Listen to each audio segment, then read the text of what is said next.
Okay, I'm pretty sure I'm streaming. I'm just gonna check my audio for a second. Excuse me.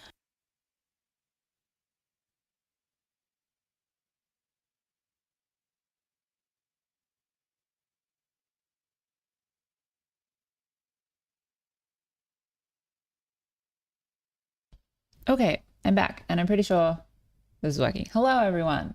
Welcome back. Sorry for I had a bit of a gap in streaming for a few weeks. I feel like I just had a bunch of stuff I had to do, and it was like a bit sleepy. So thanks for waiting, and thanks for coming back.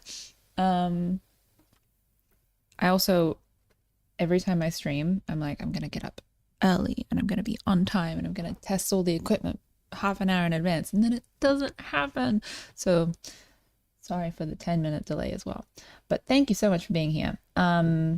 Let's draw some animals. I think, what should we draw first? Someone on the post requested a poodle. Maybe we start with a poodle. My cat is stepping all over my desk, which is currently fine and cute, but hopefully it stays fine and cute and she doesn't press buttons.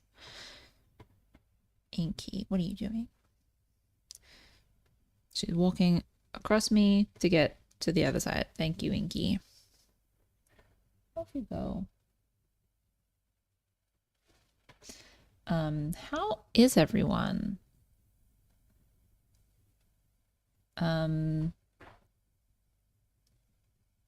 Ooh, hello Asta. You've said requested a clouded leopard or a domestic cat or a ferret. Those are all great ideas. I really like drawing all of those.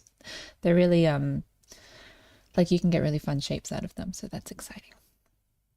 Yeah, so yeah, you probably haven't attended a live stream in ages because I haven't hosted them. I had a bit of a break. But yeah, cool. Awesome. Okay. How about I'm feeling a clouded leopard. That's a great idea. I love leopards. Clouded leopards are, am I imagining them correctly? I think I might be thinking of a snow leopard. Let me Google clouded leopard.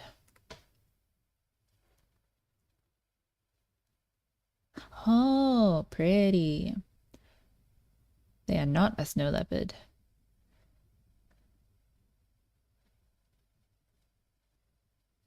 Ooh, they're like a forest and foothills of the Himalayas kind of leopard. Cool. Oh my gosh. If you Google clouded leopard, there's a picture of a clouded leopard like hanging upside down from a branch, and it's very impressive.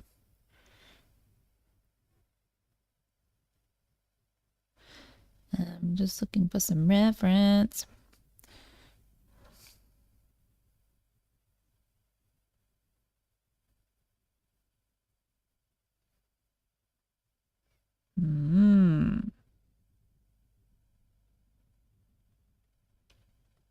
Oh, cool. Their patterns are really cool. They have a very distinct spot shape.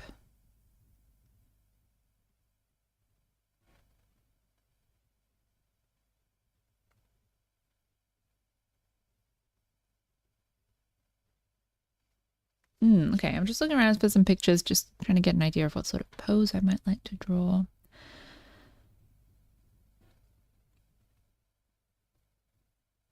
Ooh. Cool.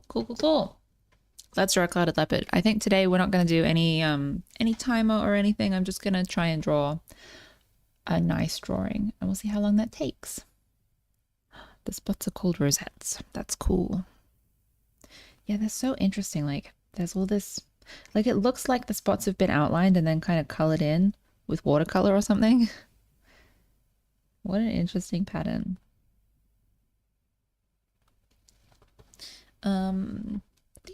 These puppies that are on the screen right now are some sketches that I did a while ago. I have a drawing app on my phone, which is very exciting, and it's really fun to use.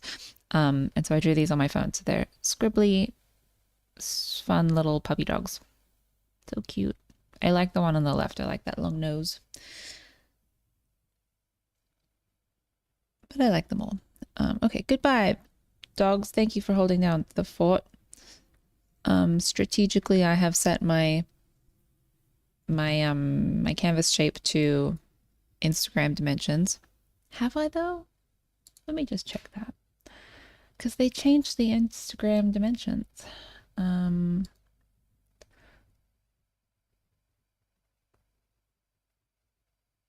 It's probably fine. It's close enough if it's not.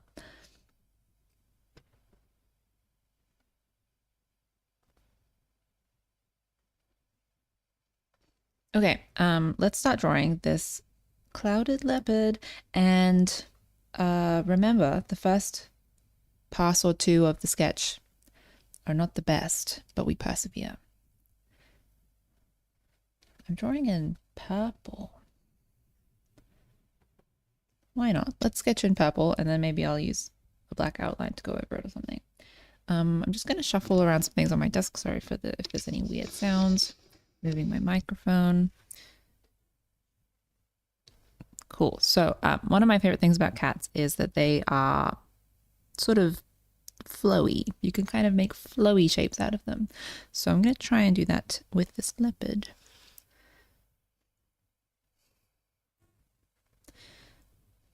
And they have really long tails, which is really fun. So that's going to be a tail.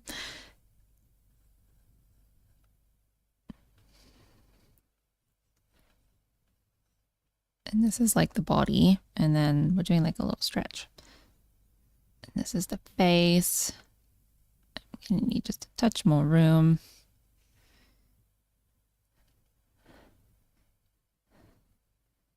I'm gonna put this paw here. I feel like they have big chunky paws. Big chunky fuzzy paws. It's gonna be like that, and then this one I'm gonna stretch out. Can we do like stretchy toes? I don't know.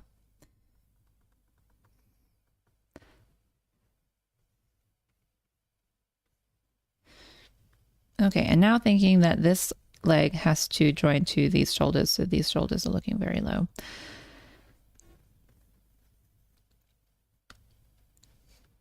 Move that down because I want a really long flowy tail. Really long flowy tail.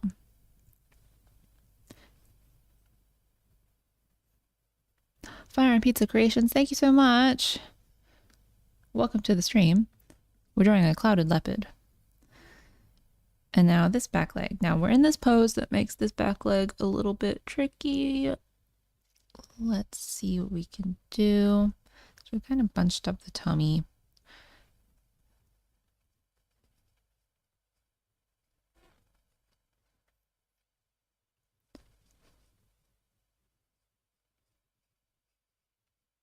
Sure, something like that.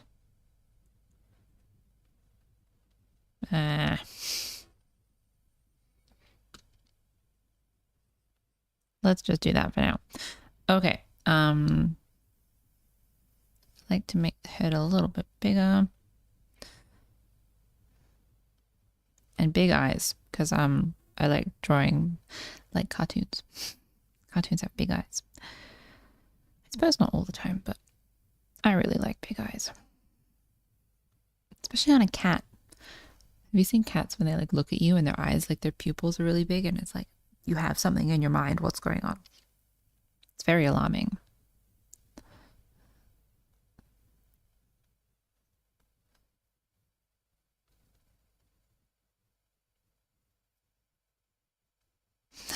Just thinking if this cat is like, I know it's a clouded leopard, but like if it was a house cat and it was just like, you know, those arch poses that they do when they're like, when they're like trying to play, and it's like a spooky sort of pose. You're like, ah.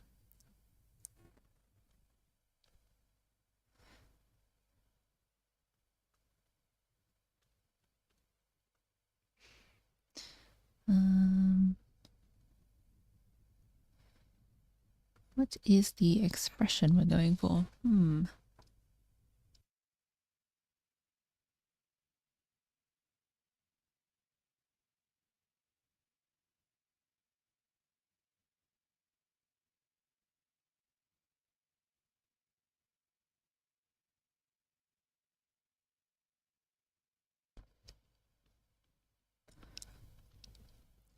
Okay, that can be sketch pass one. Let's turn that down and then draw over it and try and make more strong shape choices. More strong. Going to start with the face. Clouded leopards. Clouded leopards' muzzles are sort of long. They're sort of a long, and like the jaw feels a little bit set back. No. Like this, there's like a shape here.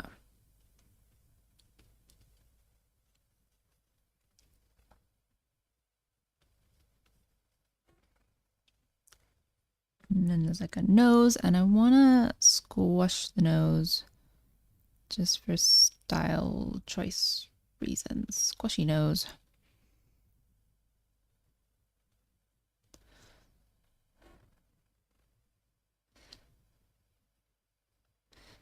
That is coming along, and that's like down here. I'm just kind of like sculpting a little bit the face, make sure that it is going together correctly.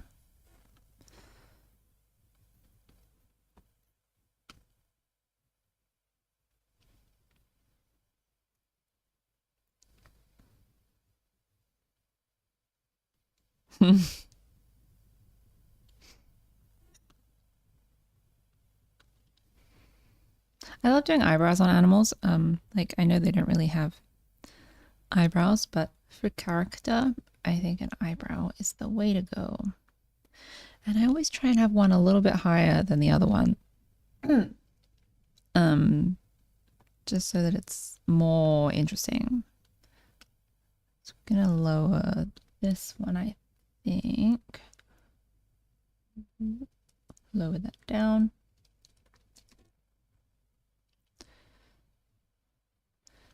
They've also got this kind of classic cat. They've got quite a strong chin.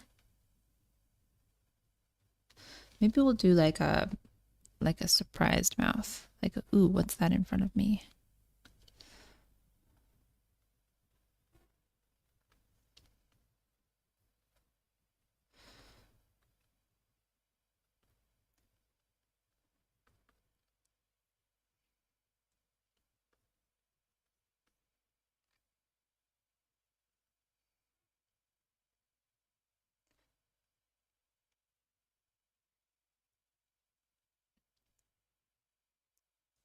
And ears looking forward. When animals are looking at something, they're usually looking at it with their ears as well, like obviously with their eyes, of course, obviously, but like they sort of point their ears towards whatever has their focus.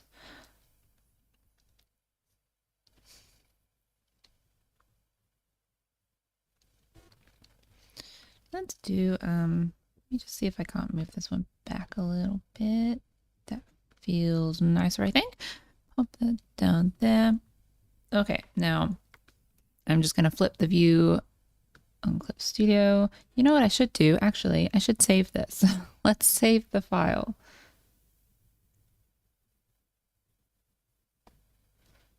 You can't see, but I'm just saving the file in a little pop-up. What am I gonna call it? Live stream August 2025 _1. When I'm naming files, I like to do a little _1 or a little v1, like version 1, so that if I ever need to change the file or like update it later, I've got versions, you know, iterate files. It's good file management skills. Kind of, just wondering about that angle there. No, that's cool. I'm also wondering about this pose, this facial expression. I don't know about. Could it be more interesting?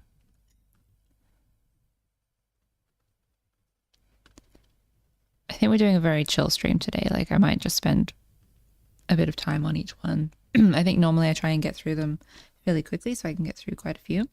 But I feel like doing more of a slow thing today.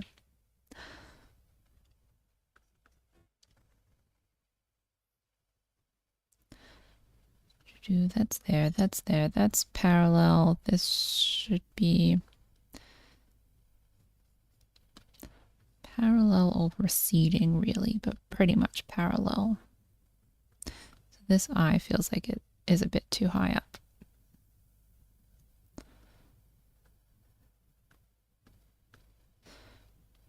Maybe that one's a bit too low.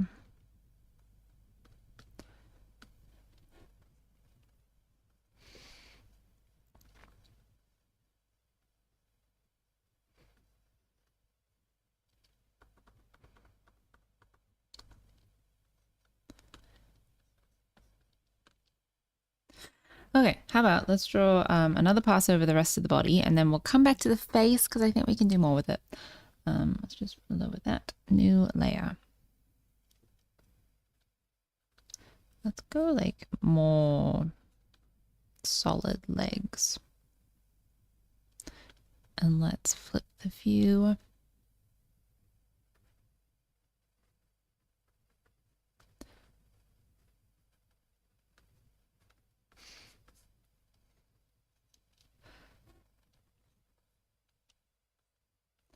So this shoulder blade is up and this one's down. There's a really cool thing about, I mostly think about it in terms of lions, like when they walk, their shoulders kind of roll, which is really interesting looking.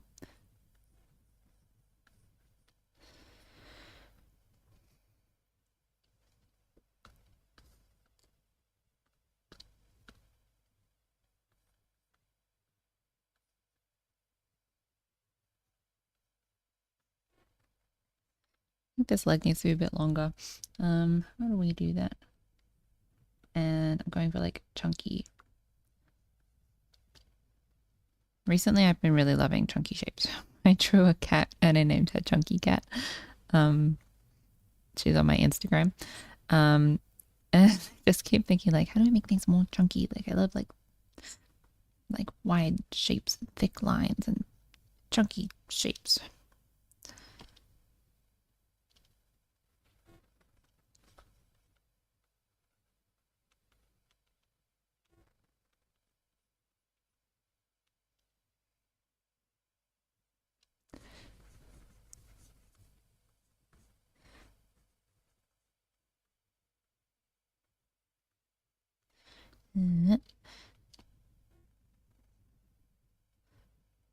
Maybe we can do more like on the back. I suppose they could be more bunched up.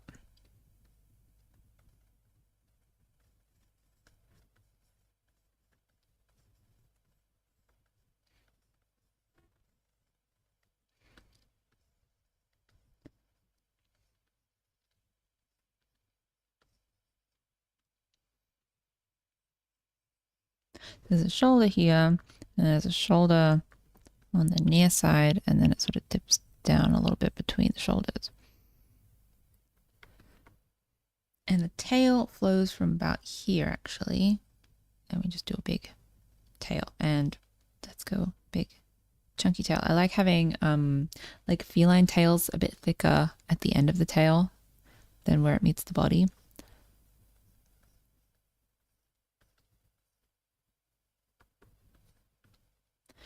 Do, do, do, do, do. Fluff. But actually, let's go like chunky the whole way around.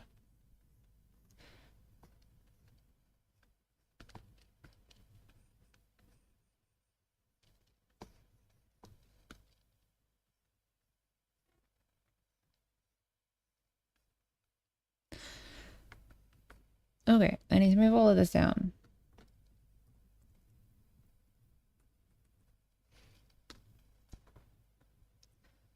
Now, where would that other leg be? There is a fourth leg. Oops, I'm selecting the wrong thing. There's a fourth leg and it's pretty much behind the body, but I feel like I'm going to put it like there, probably there. So that's like far away leg.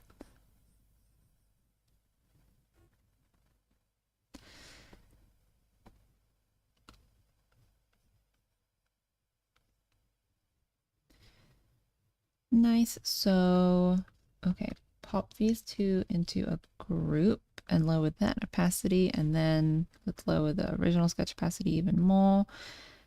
And then let's have another go at this face because I think we can do more with the face.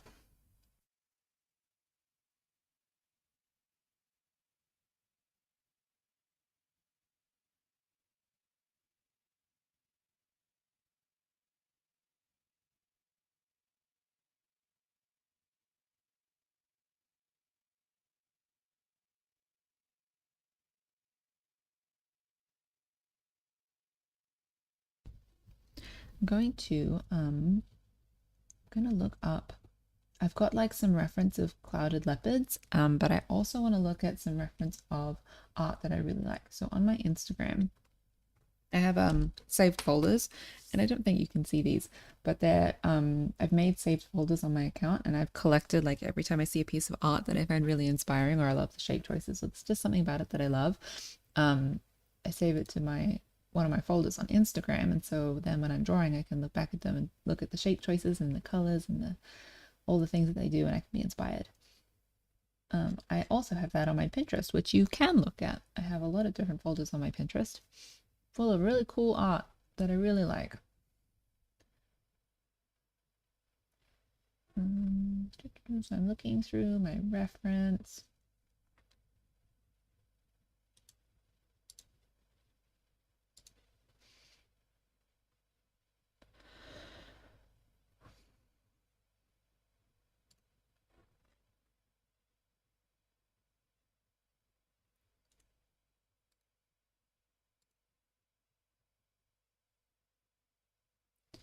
Mm, mm, mm.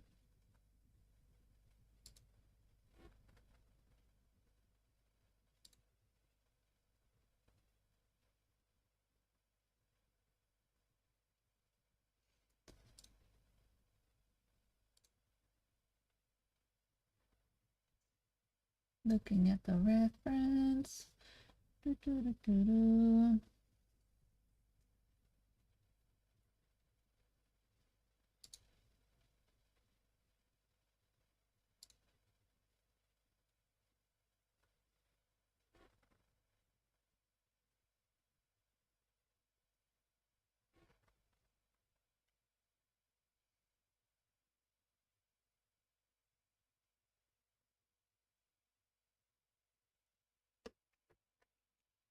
Okay, I'm going to try drawing this face again.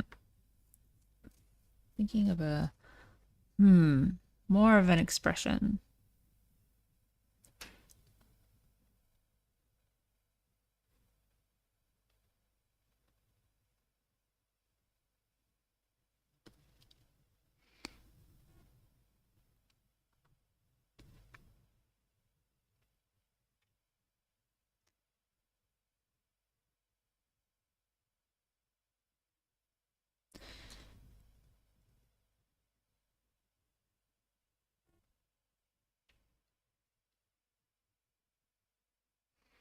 Let's start with the eyes, maybe. Maybe that will help.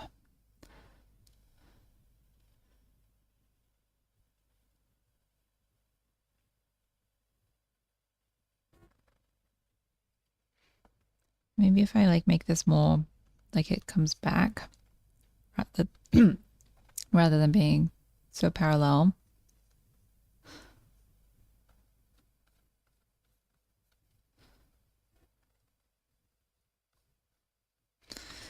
And then there's an angle in here as well.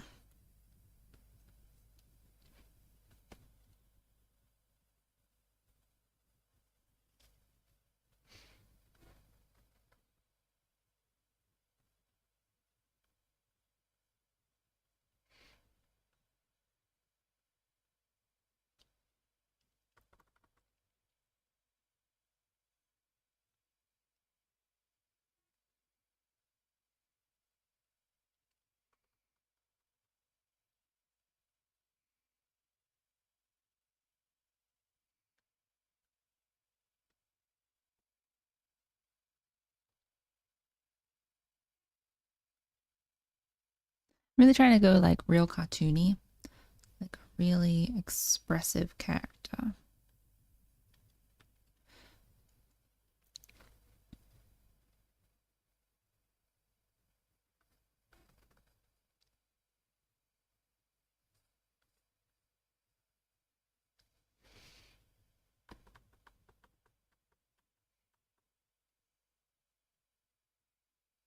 Maybe we're hunting.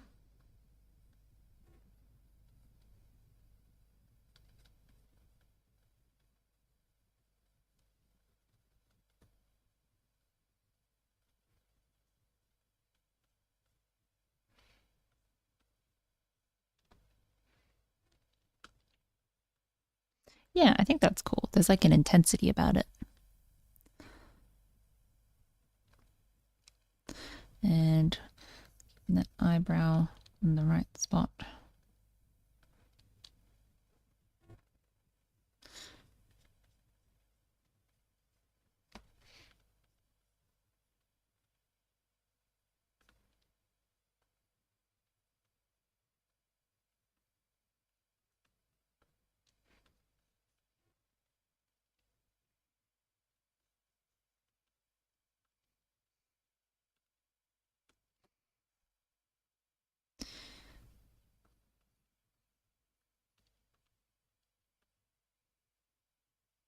I feel like that drawer is too big. Makes him look, I don't know, like too mature. I want this character to feel a little bit young.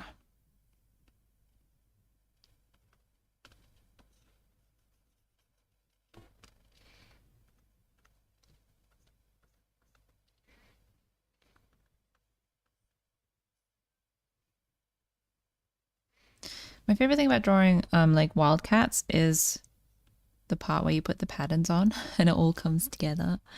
So that's coming up probably fairly soon. Let's do really big ears. Like let's make them even more big.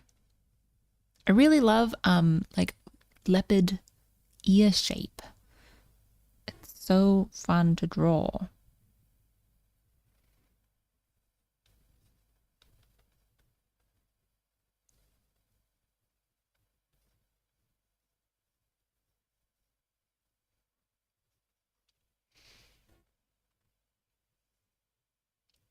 Before and after. Oh yeah. Totally more interesting.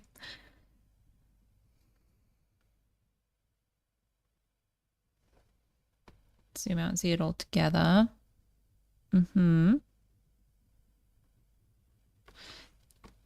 Just like thinking about how I wanted this character to feel young, I'm just gonna move the nose in a little bit because like length in the face kind of seems mature, sort of gives an older person vibe.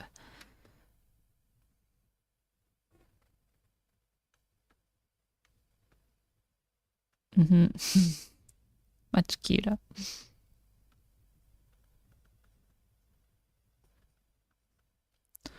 So wait, let's just check my center line. So that's coming down through here, and then that's going here, and then that's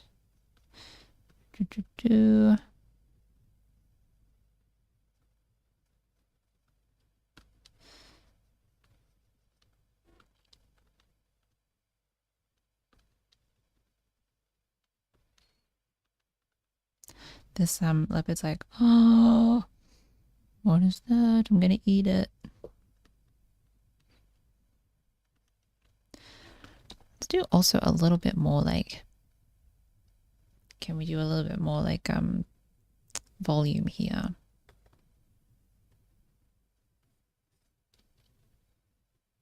That's here, and then that would be like over this side, except that we don't need to define that. We can just do maybe a little fluffiness.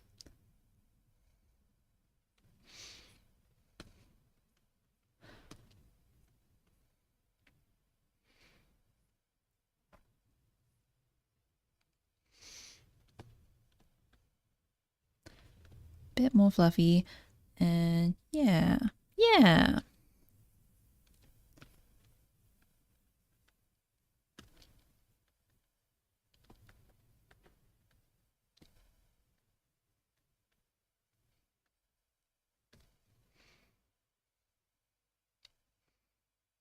I like them so much better than the first one. As I said, the first pass or two on the sketch are not good, and don't look at them. Look at this leopard. What a buddy. What a friend. Let's turn off that one and then pop that in here and then bring that up. You can't see what I'm doing with my layers, but just a little bit of layer rearrangement. This leg, I'm seeing that this line is going to go like there, and that is weird here. It's a bit too close to the face. So I'm going to move that leg. I'm going to move that leg up so that it doesn't overlap in that way. And also I think that is a better spot for it generally.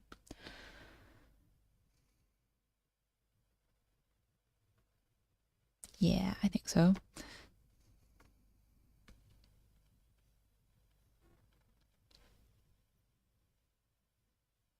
Let's flip and just check that it is all looking okay. Yeah, I think that's looking okay. And now we're on some sort of a surface, some sort of a tree, probably.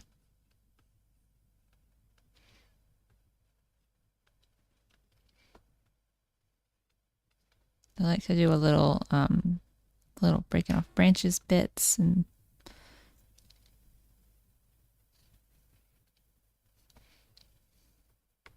cool. Now let's just shrink that down because this is my canvas and I don't want to be making the canvas bigger.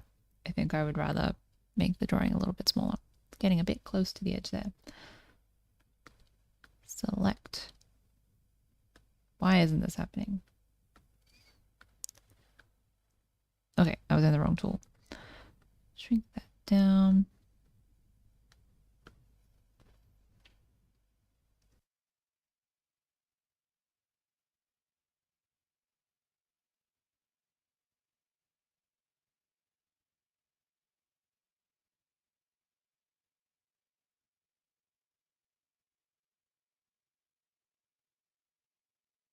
I wonder if we can just make it one layer more chunky. Let's have a go.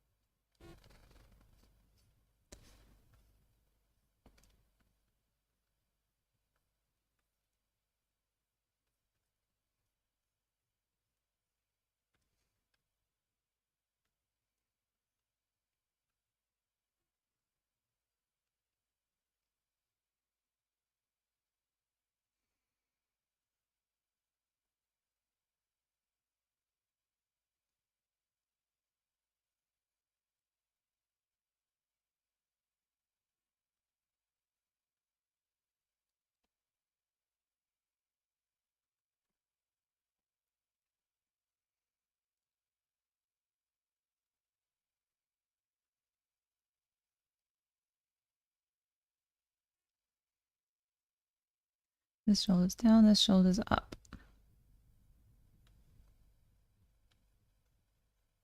Might be a little overlap there actually. And then this is like the center line.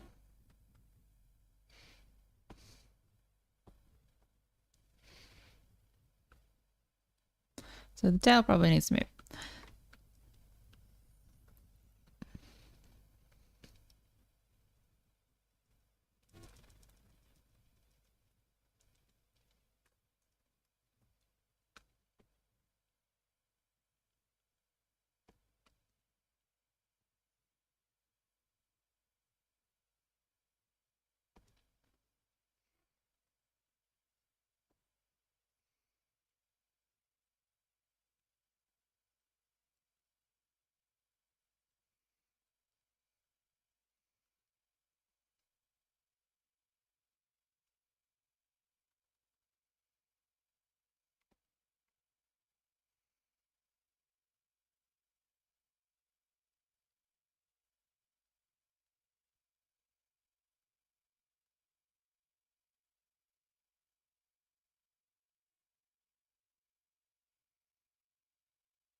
Yeah, I think that's better. Let's do some draft patterns and then let's draw a little bit more neatly. So lower that opacity, lower that one, all these overlapping layers. So I'm going to do this on like 30% and then now we have to study what these rosettes really look like.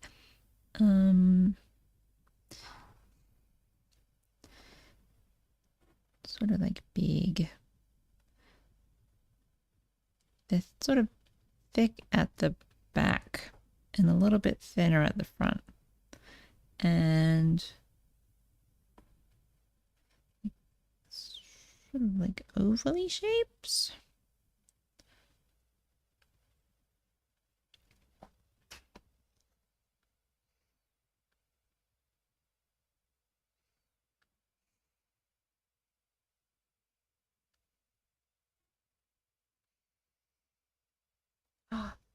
Ella says, I'm thinking of starting to draw digitally. Do you have any advice? That's really exciting, very fun. What would I say? What sort of, do you have any like equipment yet? Like I suppose you need a program and some sort of drawing tablet like an iPad or I've got a laptop that you can draw on, but I've also got a drawing tablet that I plug into my laptop because it works a little bit better than just drawing directly on my laptop. Like Wacom has a bunch of stuff.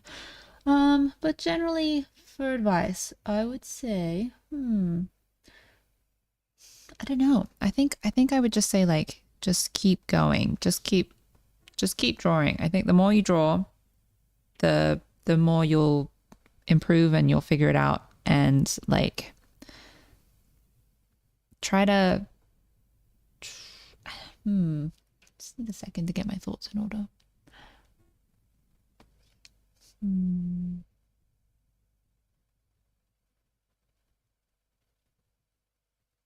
I think like draw stuff that you find really fun, and don't worry about like, is it going to be successful? Is it going to get a lot of engagement on social media? Like, don't worry about other people. I would just draw what you find really fun. And even as you go through, I don't know what stage of your career you're in, but as this is general drawing advice, I suppose, as you go through your career and you have more like, I need to draw this for the portfolio, or I need to draw this for a project, or I need to draw this so that I'm marketable. Always try and hold on to what's fun. And when you're drawing what's fun, you'll find what you're best at and what you're really good at and what sets you apart from everyone else. So it is kind of good in a marketing sense because it makes you different.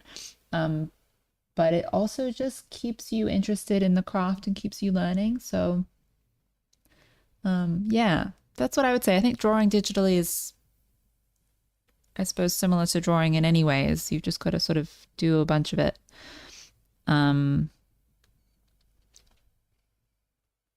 If I was thinking of like drawing digitally, like specifically drawing digitally advice, I am a fan of a limited color palette, especially for digital drawings, because you can have access to every color. And that can be too complicated. It's very easy to do a lot with all of the colors that you have access to because you've got all of them.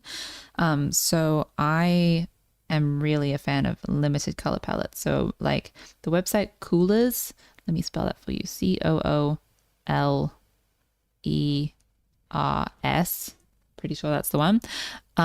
Coolers is a website where it will generate a color palette for you, and you can like tweak it and like add or subtract however many colors you want, and just keep generating until you find a palette that you really like.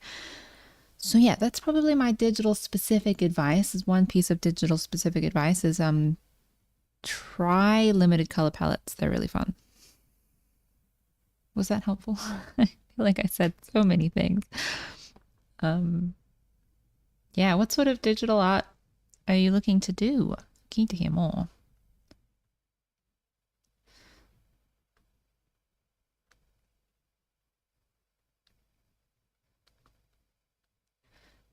Clouded leopards are really pretty.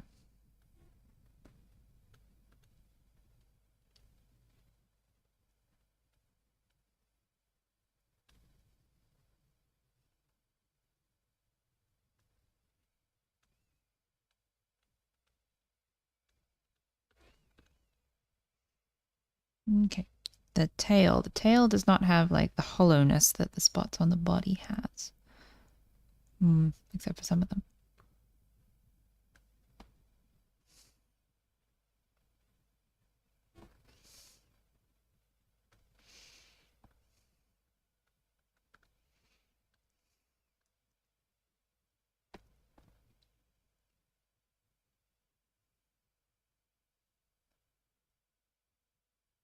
Cool. Yeah.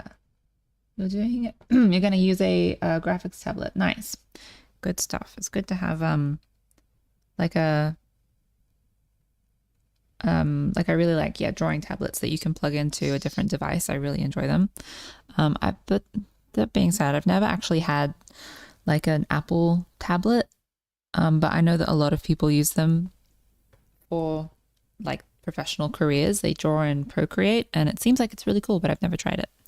But I really like having a keyboard that you can like use hotkeys and stuff.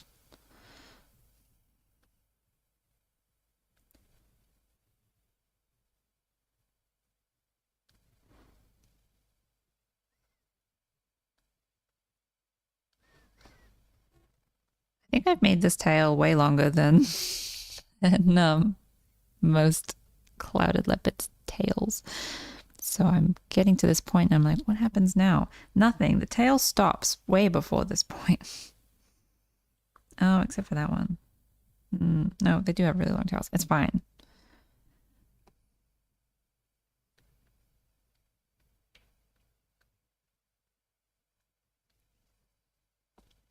It's sort of usually like a dark end to tails like that. Okay, it's a clouded leopard. I think we should draw this up semi-neatly. I don't want to get too neat, but knowing me, I probably will.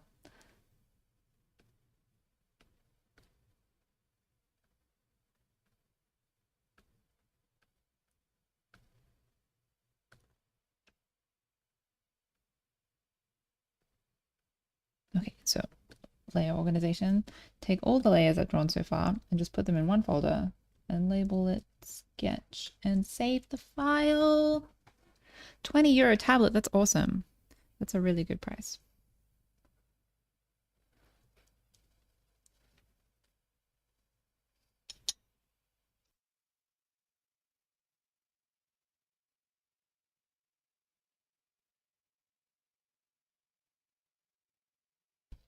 Okay, I'm going to just step away for like 2 minutes because I was making a coffee and I need to just finish pouring water in it. So I'll be like literally a minute or two. I'll be right back.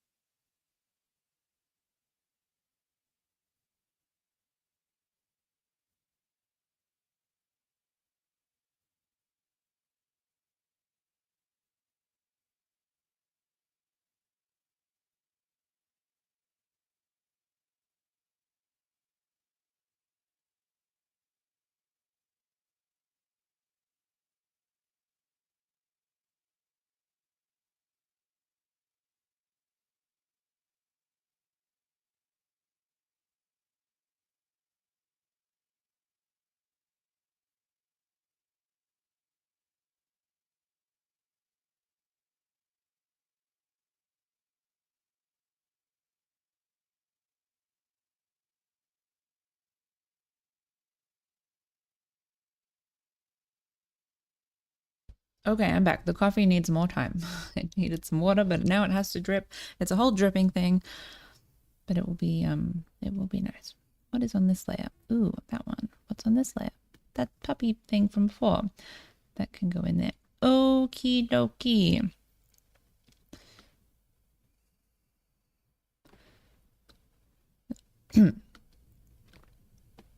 Right. Drawing up this kitty cat. Now, what is the approach? What is the approach? Am I drawing in? I feel like I'm drawing in black lines. You know, I feel like that's what I'll do. Let's get some opacity on that brush. A little bit of opacity.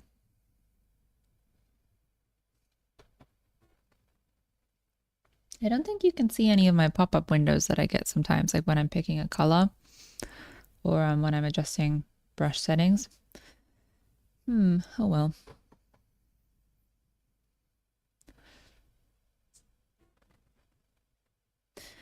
My last thought is maybe the face just needs to be a little bit bigger. So we just find that layer. Where did that go? This one. And we just make it a little bit larger.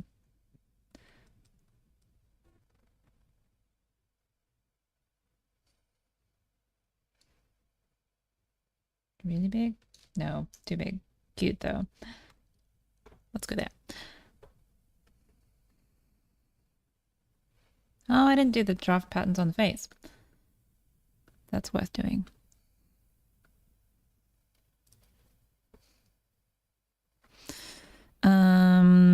Okay, they've got this fun sort of shape here. And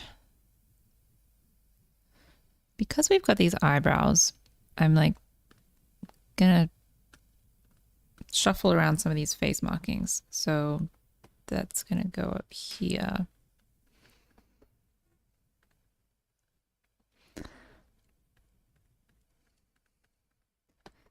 Got all these little spots on their foreheads. Dark around the back of the ears, like here, and dark in the middle of the ears. Fluffy, fluffy. Ooh, they've got this really cool thing. Sort of eyeliner with a bit of an offset from the eye. Very cool. And then they've got some spots where their whiskers go. So because the mouth is doing this shape, I'm going to try and reinforce that with the spots that are on where the whiskers go, because the whole sort of lip is sort of pushed forward a little bit. And then that can reinforce. This is hard because I've made it very pale right now, but this will be good in a little bit when I do it for real.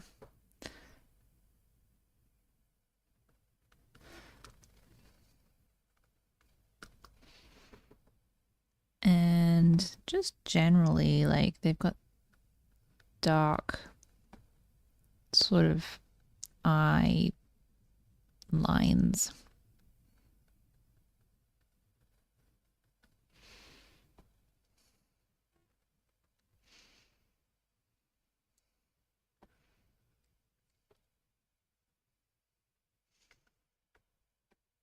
Yeah, that's probably cool. And then dark nose and various other tones that will come later. Okay.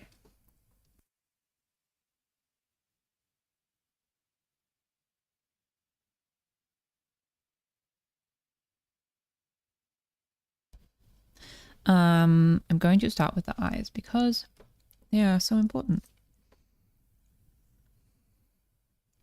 Do I have opacity on this brush? Where did my opacity go? A little bit of opacity. Yeah, that's fine. I've got this brush set that it has like opacity that's set to pan pressure, but I've limited it because Clip Studio lets me do that. So the minimum value for opacity is 65%, and that just means that when I'm drawing a thin line, it's not going to be like a barely visible line. So, okay, eyes.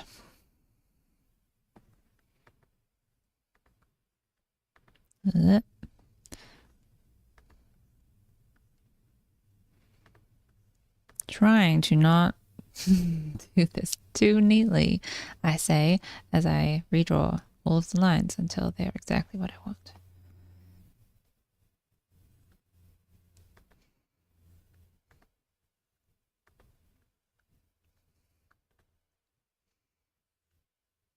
Ooh, that was good.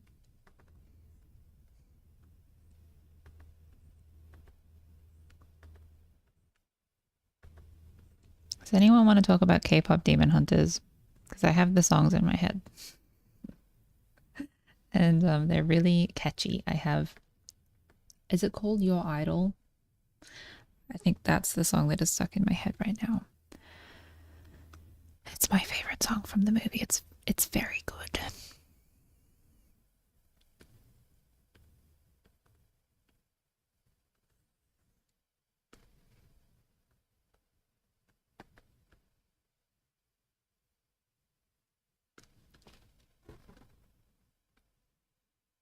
It doesn't look balanced. It doesn't look balanced, but why? It's this one. Go on, get out of here.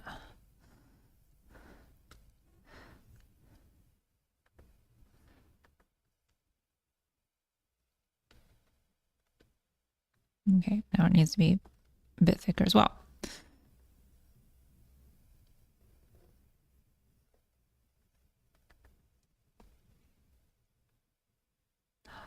Or Dragon's sister loves that movie. Do you love that movie? Have you seen it? You should watch it. You've probably watched it if your sister loves it. I imagine you've seen it.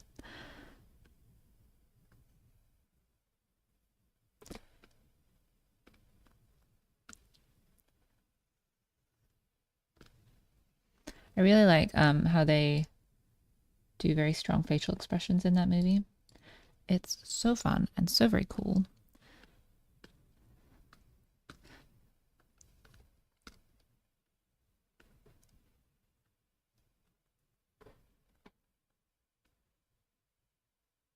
Okay, I'm going to flip this just to check. I'm trying to make sure these eyes are looking okay. Are they looking okay? I think that looks all right. We might need to come back and check them. I always find that it's good to draw something and then come back and check it later.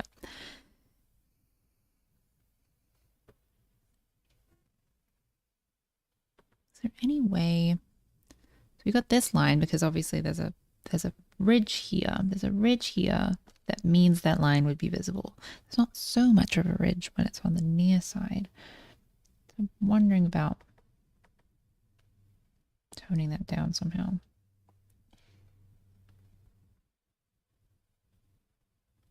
Ooh, a sea dragon or a maned wolf. That sounds cool.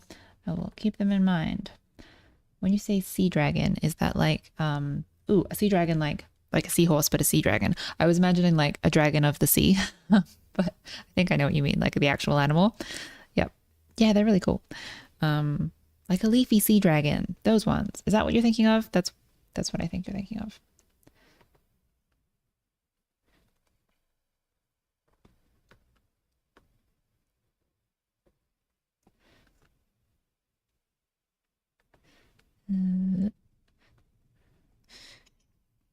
Got this cute little thing that cats have right here.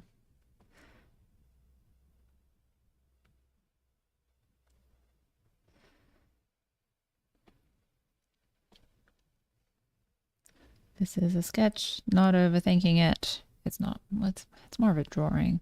I feel like I don't know. I don't know. It's getting a bit neat to be called a sketch, I would say.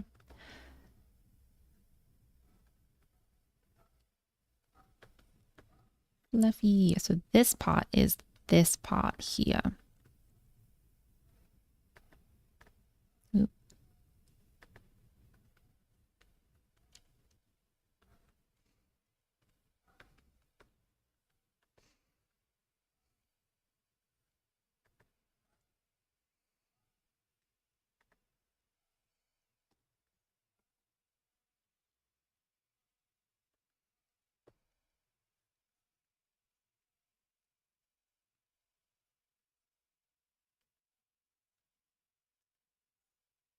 Nope.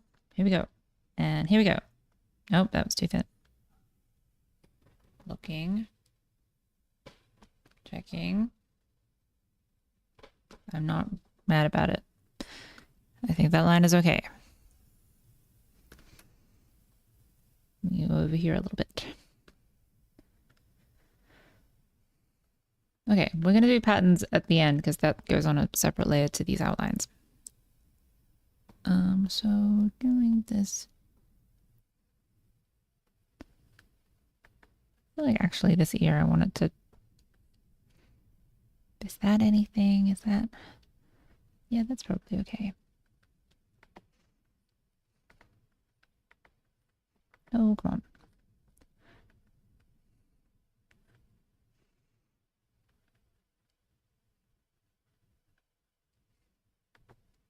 Too chaotic. That's fluff. Doing it again.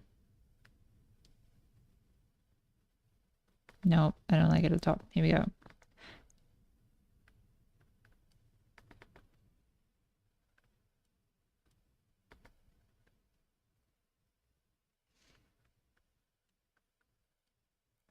Now this ear doesn't look like the right shape. What do we do? Turn that off.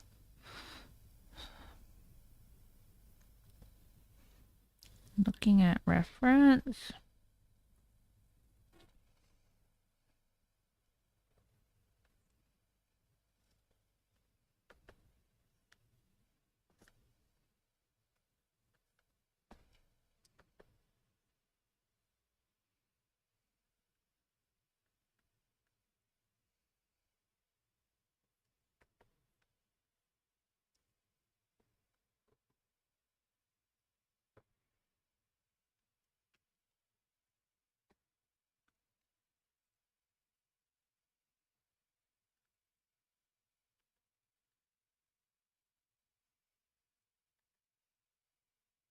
I want to really simplify these ears because they kind of go in and they get all complicated.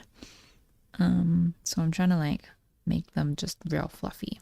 This is kind of a clouded leopard meets a snow leopard.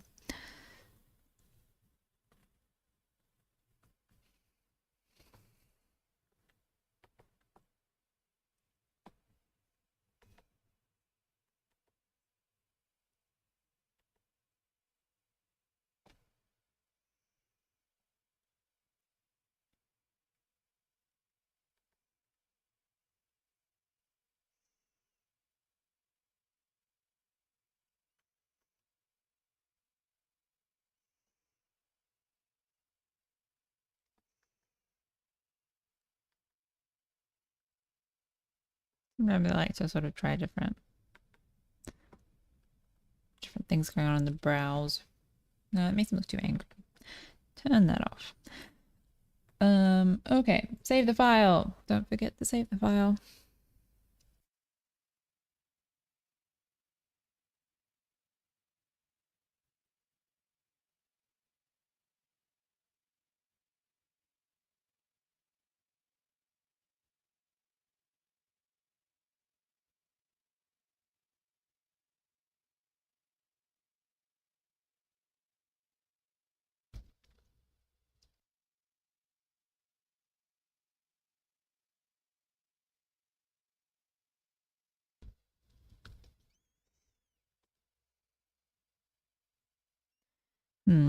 This is there's a lot happening in this area. So I'm just trying to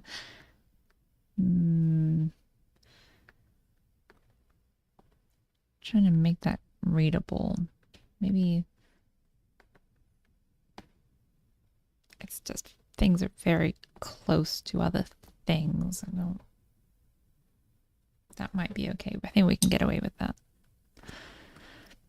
It's good to have things either overlapping or having a bit of a gap. So it's tricky when all these lines need to be in the same area. You just end up with a lot of tangents, and tangents are not desirable.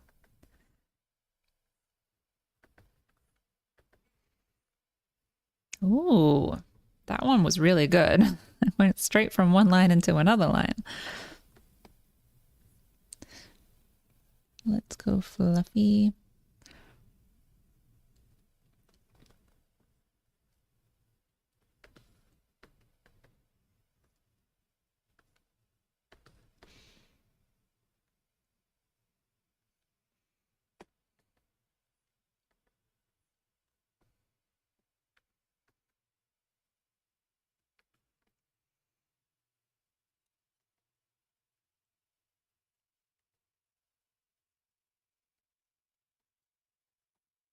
I really like this snow leopard. Really enjoying this drawing. So this is like folded over.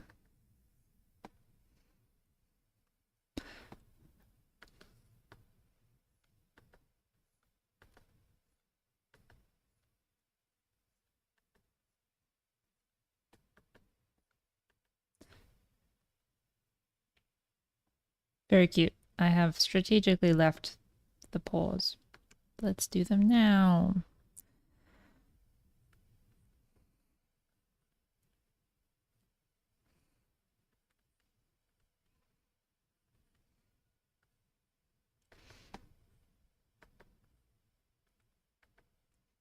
Coming back to do the claws. Mm -mm.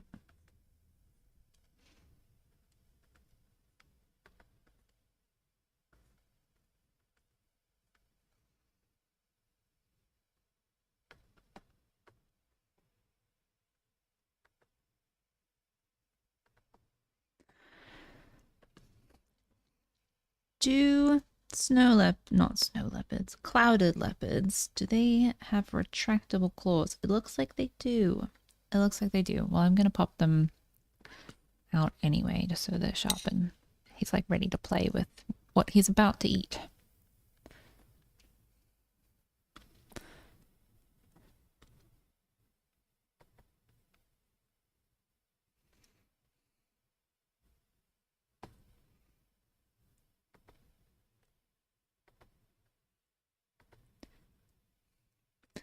Just get rid of this little overlap here.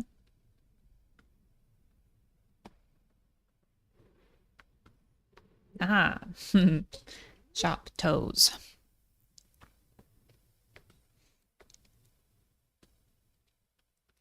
Make a little space for them.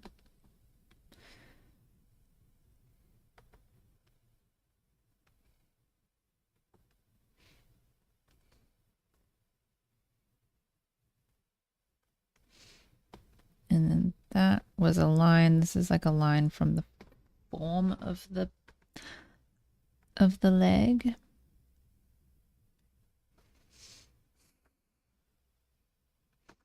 And then the other one is sort of here-ish.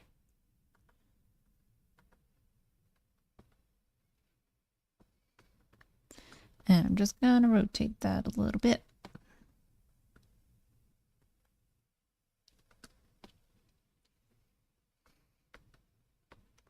Cool. Let's do this back foot.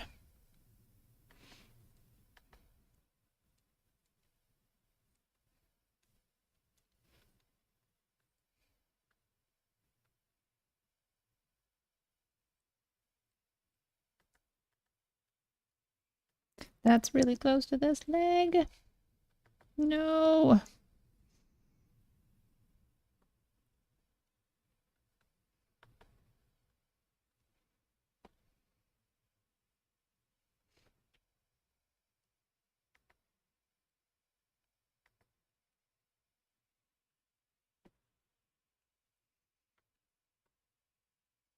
Save the file.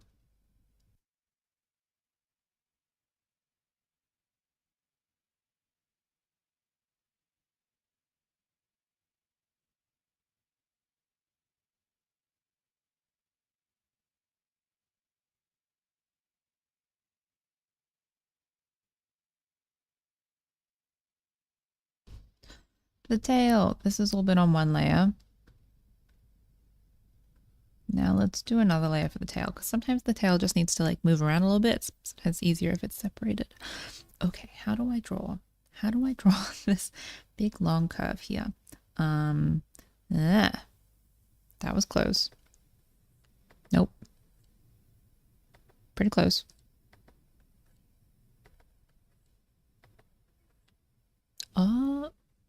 Nope. Close though. Getting very close. I think we can maybe work with that one. Let's try it. Push that around.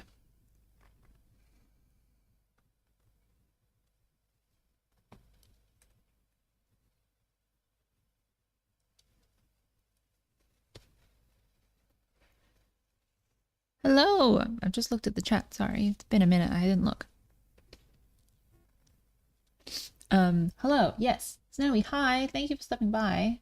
So nice to see you here. Or a Dragon has a question. Will the stream be available afterwards? Yes. All of my live streams are at the end of the stream. They are automatically uploaded to my YouTube page. There's like a tab on my profile that's like the live tab, and you'll be able to watch the replay there. So if you ever like can't watch the whole stream but you want to know how it went, you can stop back later and see the recording. Or you know, you can watch old streams that you missed. So yeah, totally. It's all on the live tab.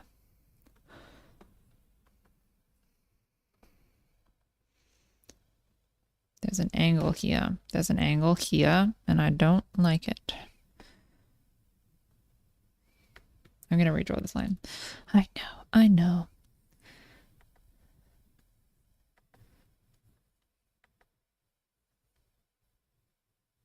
Yeah, that one was cool. I like it.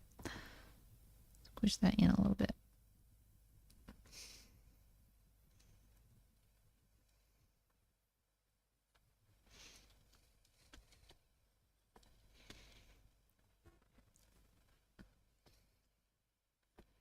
This one I'm probably going to have to draw in pieces because I don't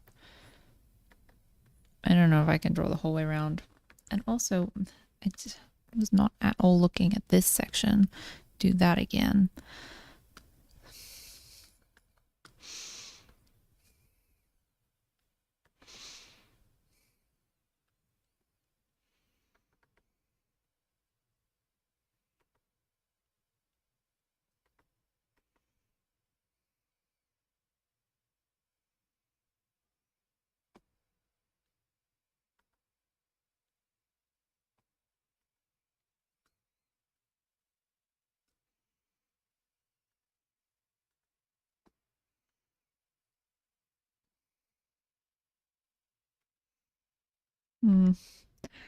Okay, so because this is a fluffy cylinder that's curling around, so the fluff is going to kind of separate on this side a little bit.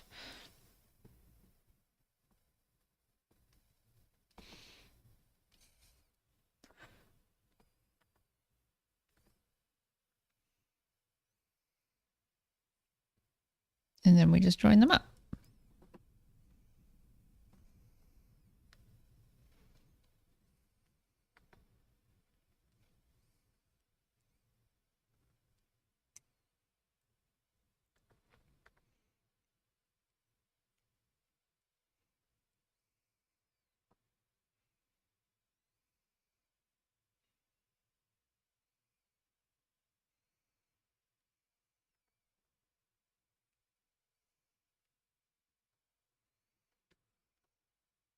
What a fluffy friend. Let's do a new layer and let's get these eyes.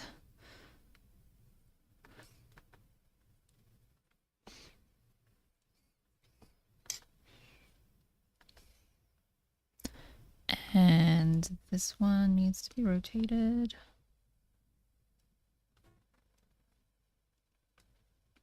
And that one I think could be rotated as well. Cool. Okay, let's just follow up on my coffee that I was making. One moment. I'll be right back.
I'm back.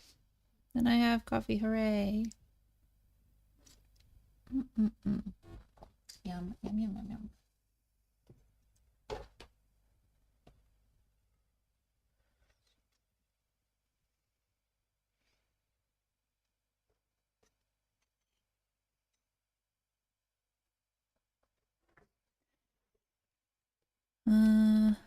Cool. So okay, let's just do a little bit of line for the trunk that we're on and then patterns and simple shading. Simple color tone. This one's going really well. I'm so happy with it.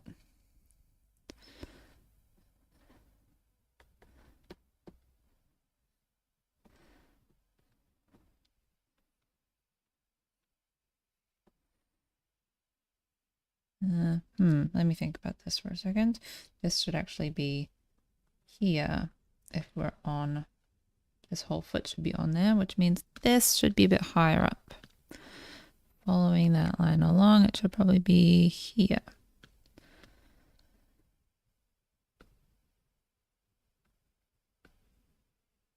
Yep, for sure. Let's move that over so that I can draw the edge of it a bit better here.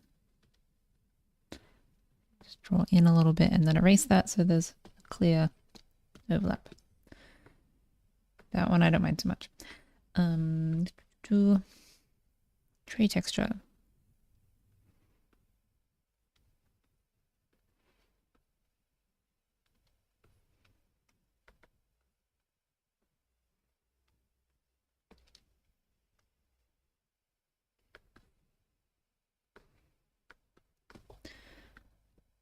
What if I just moved the draft patterns layer up? What would happen? Let's find out. Turn that off. It is definitely a draft layer, so let's undo that. I'm just going to do some layer organizing, get all of these outline layers, put them in a folder called lines. Now I've got a folder for lines and a folder for sketch. And let's make a folder for, I don't know, tone. Call that tone. And this layer is patterns.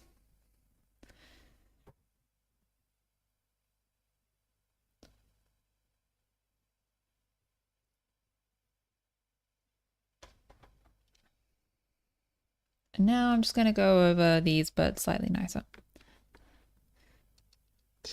And also looking at clouded leopards still for reference. Their spots are really very cool. You should Google clouded leopard and just look at a few.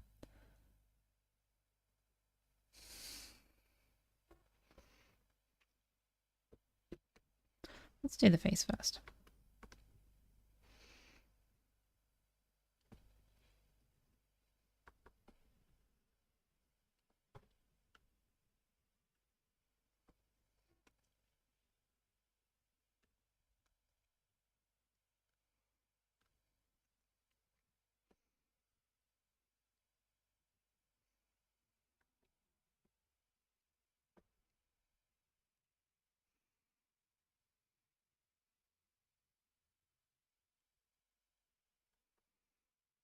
Hmm.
And let's sketch back up. And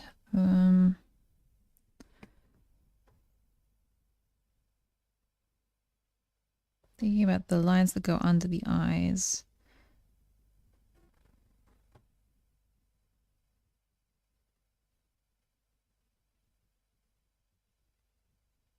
They actually all seem to be a little different.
I'm gonna move that over because this is kind of suggesting where the center is, and it's a bit too close to the left right now.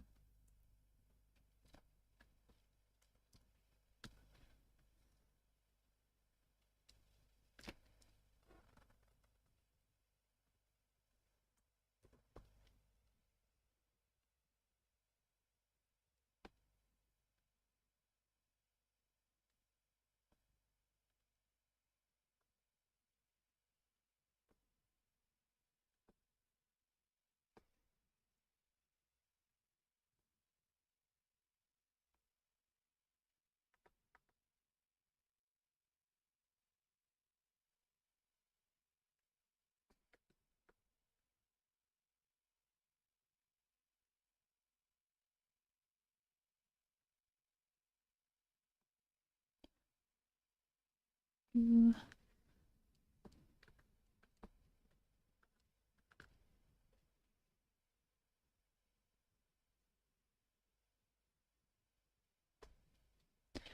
Cool.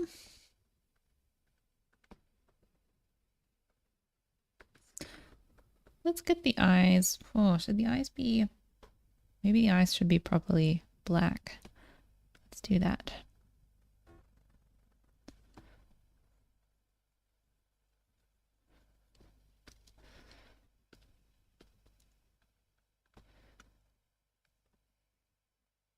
Now, okay, yeah, because I went too far on this side. I was like, one of them looks bigger than the other.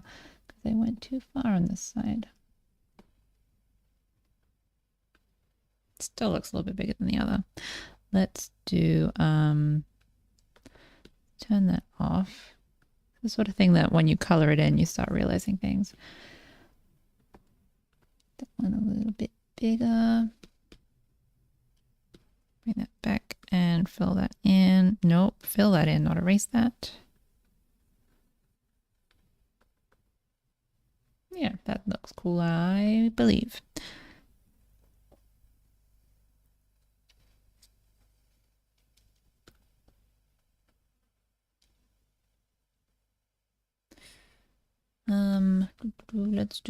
Let's do the big rosettes.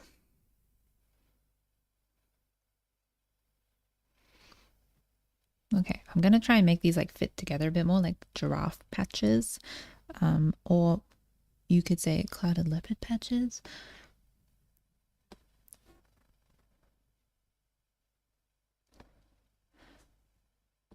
These like there's like these narrow channels between them.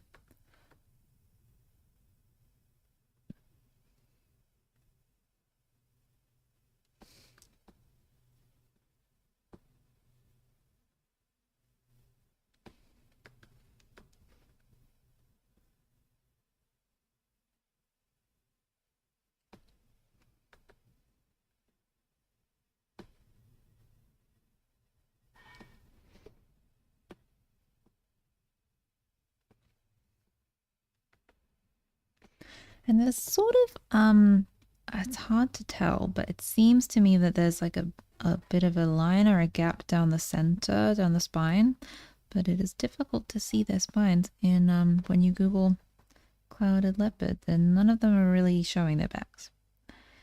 Show me. So I'm going to assume there's a sense of symmetry here, and that'll be nice for the drawing anyway.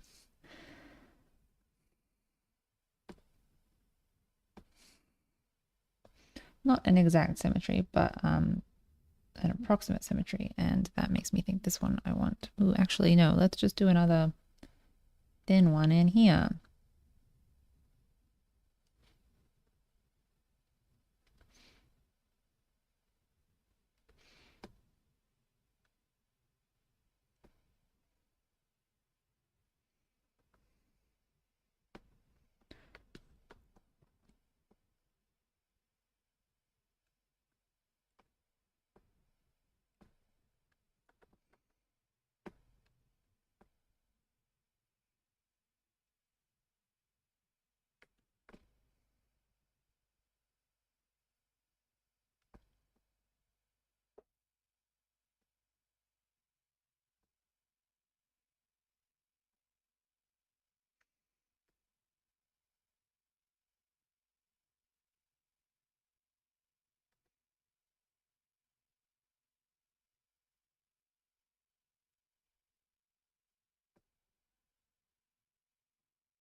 Cool. Okay, I'm gonna try and have these like follow the contour of the body a little bit better. When you do a pattern on a surface, it is a good opportunity to tell you about the form of that surface. What do their feet look like? Okay, I'm just going to color in their toenails because that will help them to show up.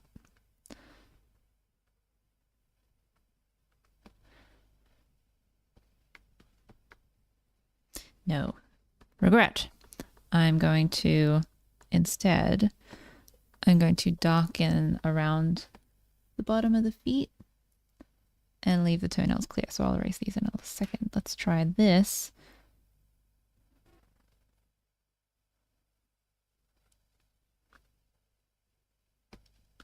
Let's just see. I don't know.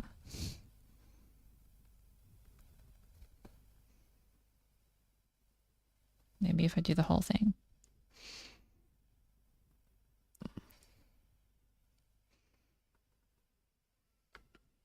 No, it's too much.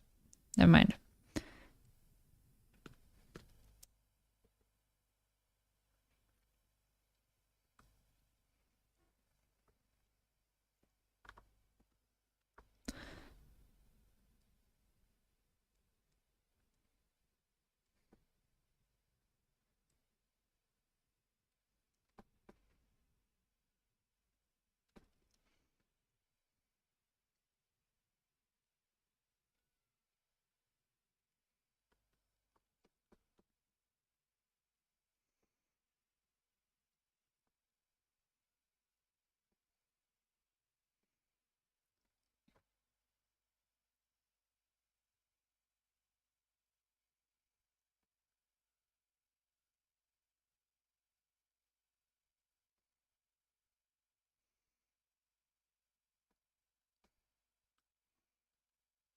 I like how they have like really quite thick, solid spots. So I'm just going to make these a little bit bigger.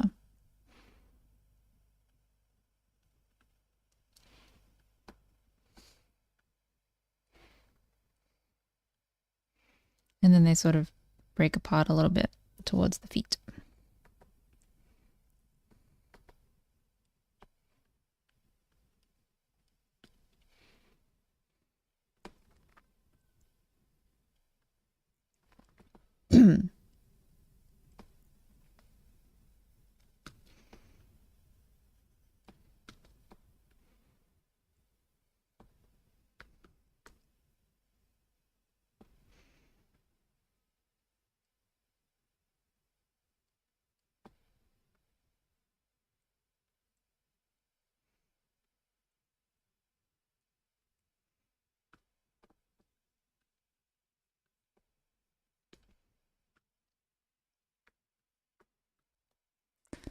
Make sure that these are following the contours of the body.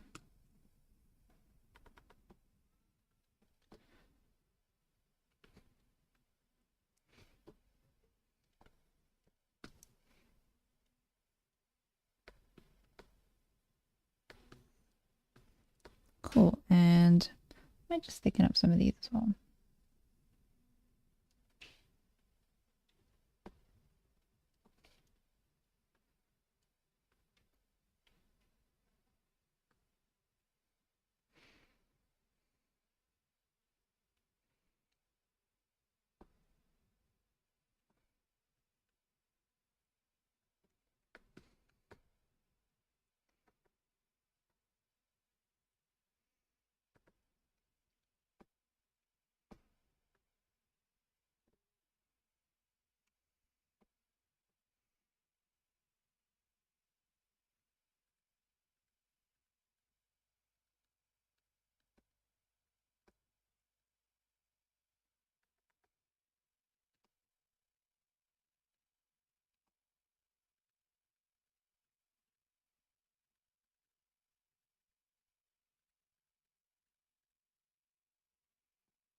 Cool.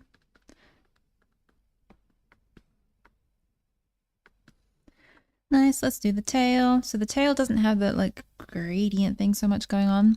So let's just do big spots.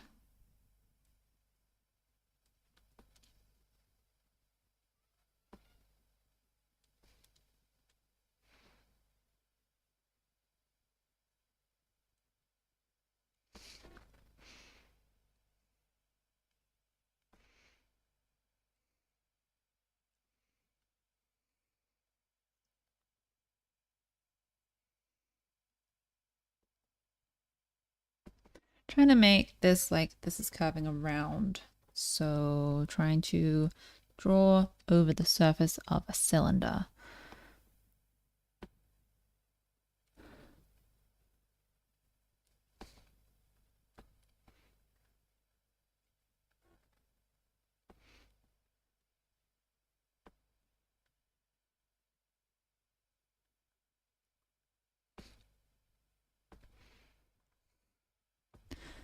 Mm-hmm.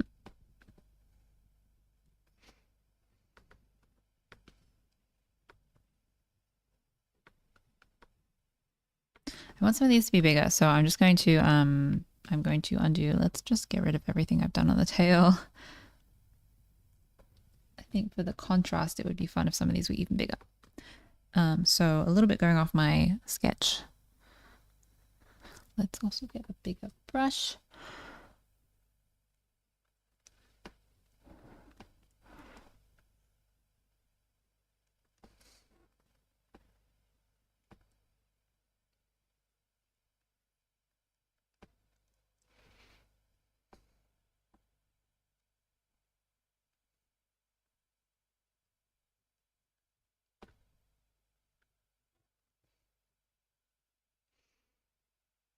And I will clean this up at the end.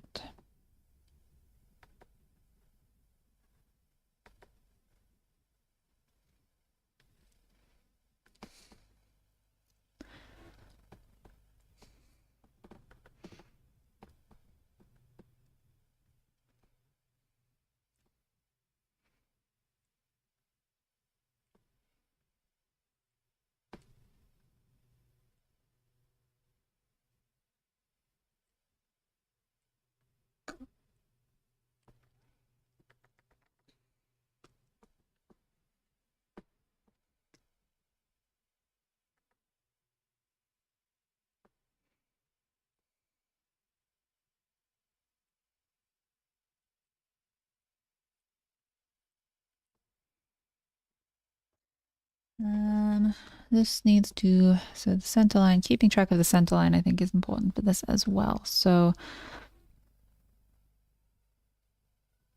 yes, this one is completely overlapping the center line. Get rid of that one. Move it, oop, wrong color. Move it up here.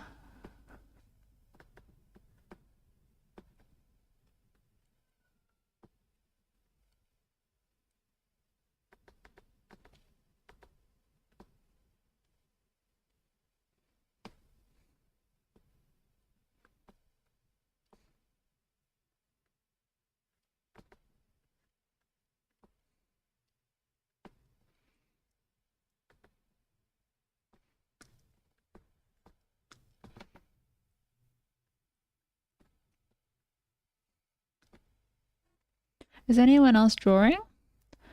Sometimes it's fun to draw all together. I think in the past we've had some people drawing in the chat.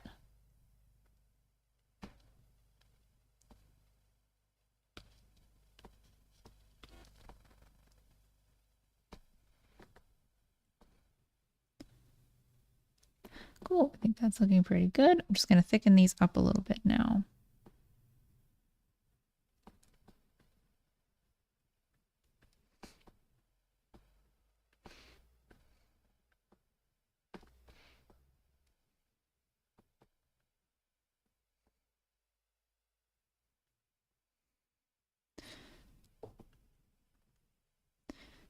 And erase back through the silhouette.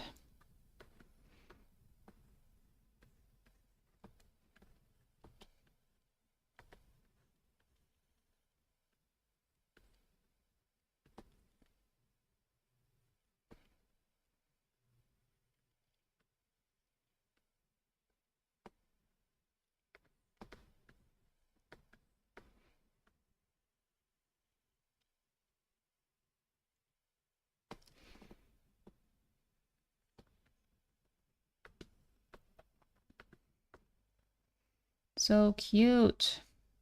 Okay, turn off the sketch. Ah, I love him. What does it need? Probably not very much. I'm going to do a little bit of color just on the tree trunk so that that is distinct from the leopard.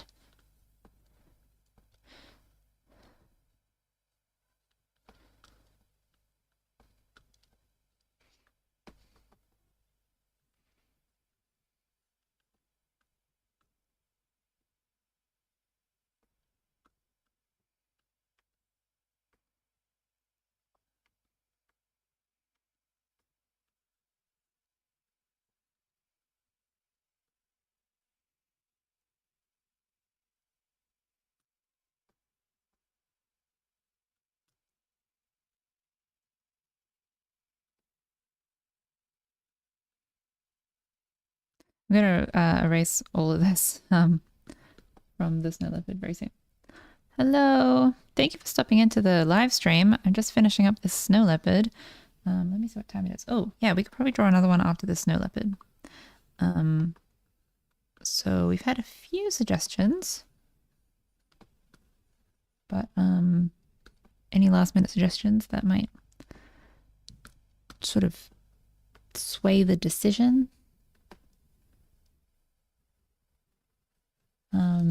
There was a suggestion for a sea dragon.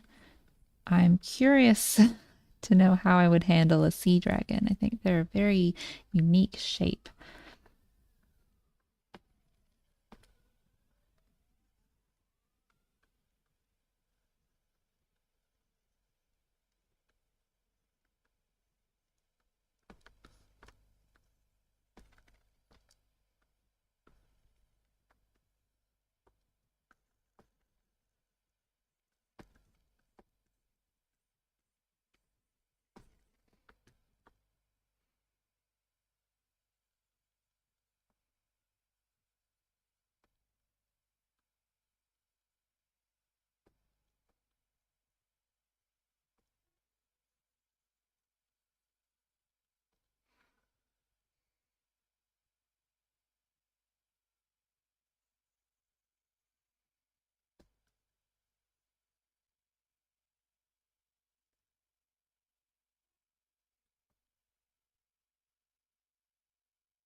Delightful.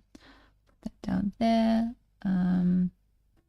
Let's make this one a little bit darker. And actually, I prefer that being what it was. What is this layer? This is eyes. Let me just label that so that that's clear. Okay, I'm going to do a quick shadow pass. And then I think this one's done. So shadows, I'm pretty much just making this up.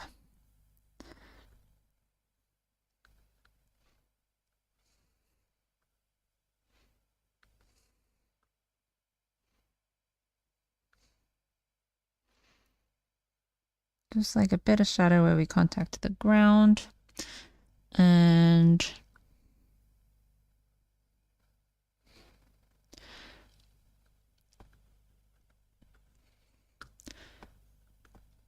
bit of shadow, I think, on this leg to set it back from the face.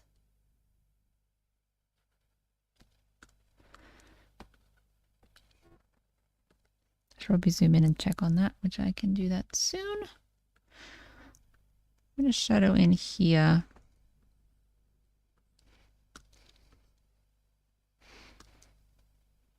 Shadow on the ears. Let's make this a bit darker.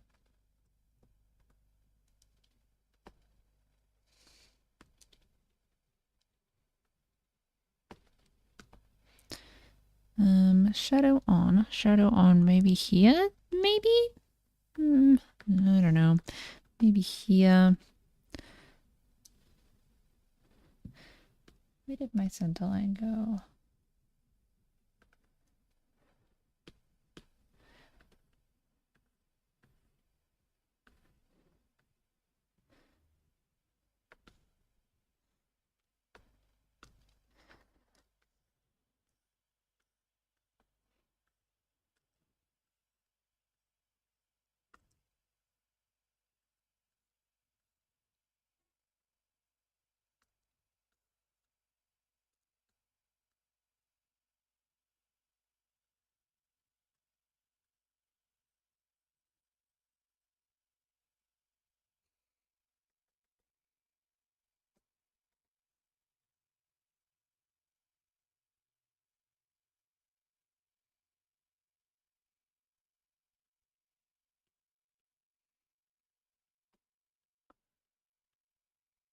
Just trying to like show the form of this tail with the shadow.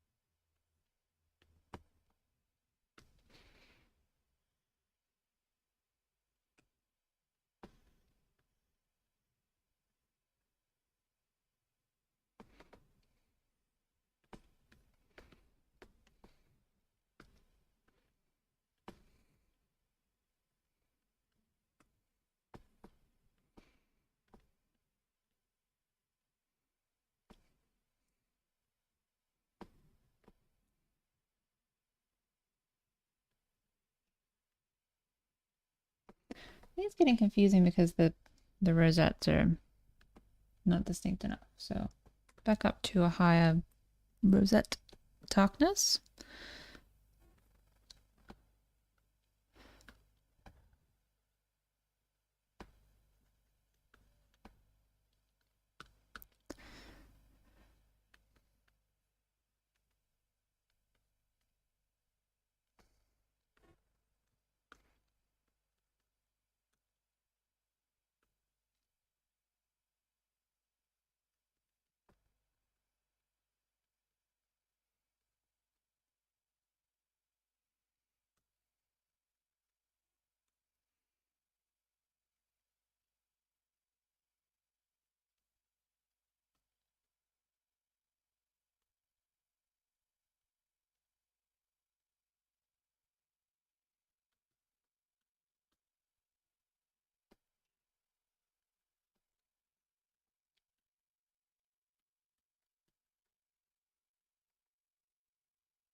Hmm.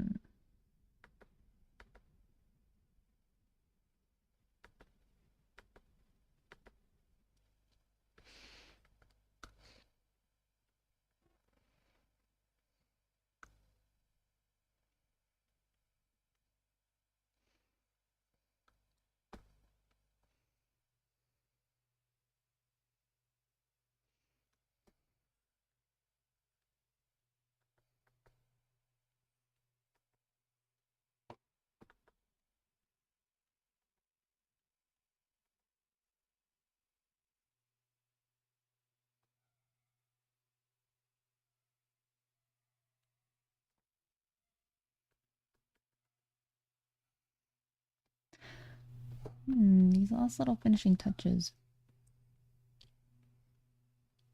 are really like part of what sells the drawing.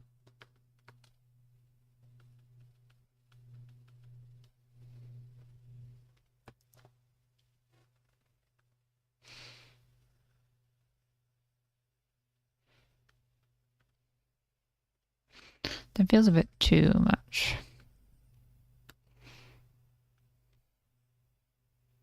That looks okay. Yeah, that probably looks okay.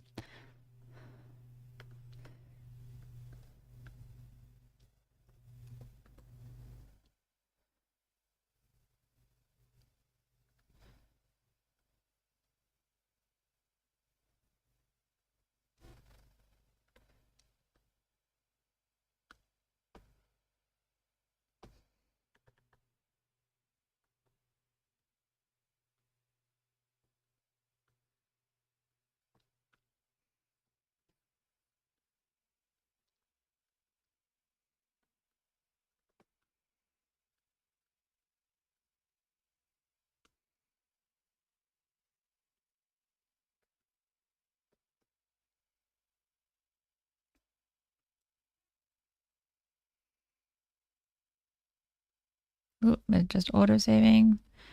Okay, sometimes my program needs a minute to autosave, which is so nice of it.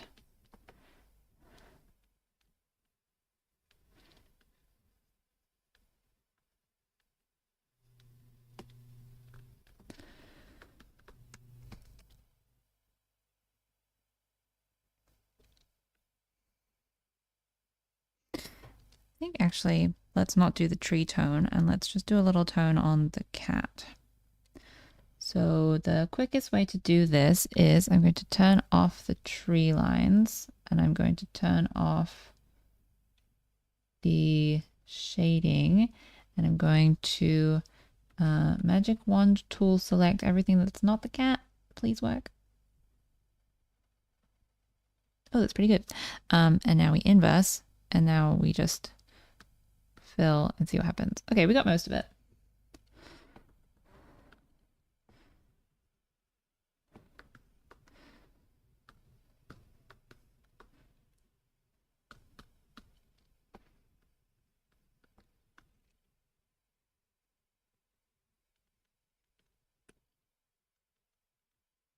We just go over and check.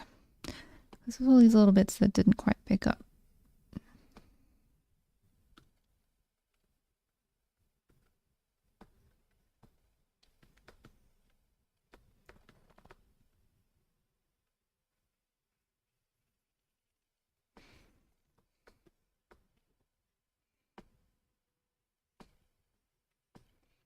Once we fill some of these gaps, I think we can just do that again to get the tail here.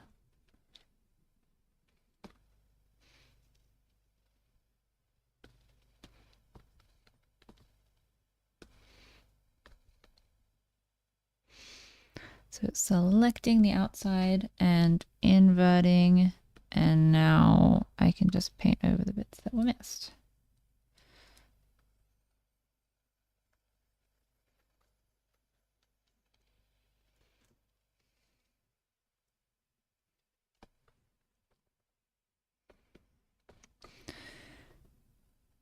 And now we get to define the eyes a bit better.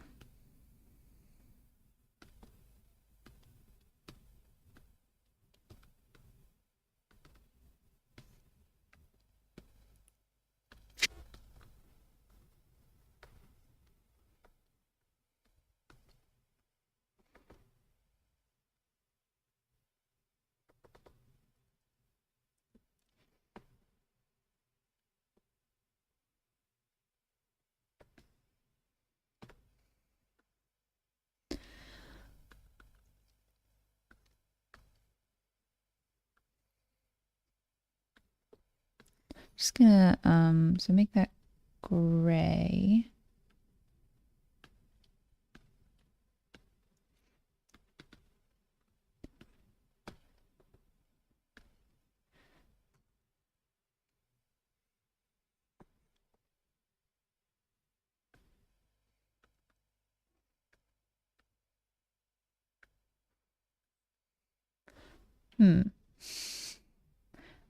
Let's pop that underneath the lines. Yep, better. And then let's make this a lighter gray. And also let's put this underneath all of the other stuff that we did. Nice. So now I've got this darkened paw here. And I'm just gonna darken some points. I like darkening points.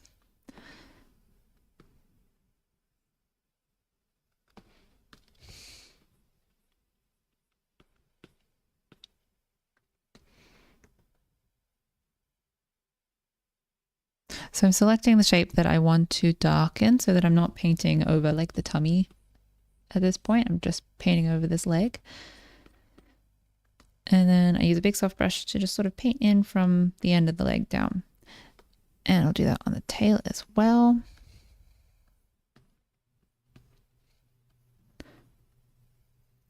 So going for darkest at the parts that are furthest away from the body and fading off as we approach the body. Like that classic sort of like that classic cat color with the dark points and the light body. I think it's to do with temperature, like I think the darker parts are cold, and that's why the color becomes darker. Super interesting cat science. Not necessarily something that clouded leopards have, but I think it makes the painting more readable, the drawing.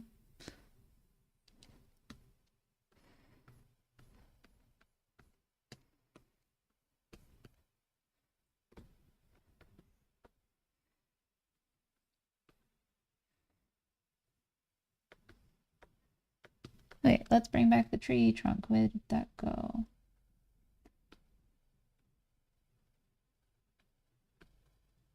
Nice.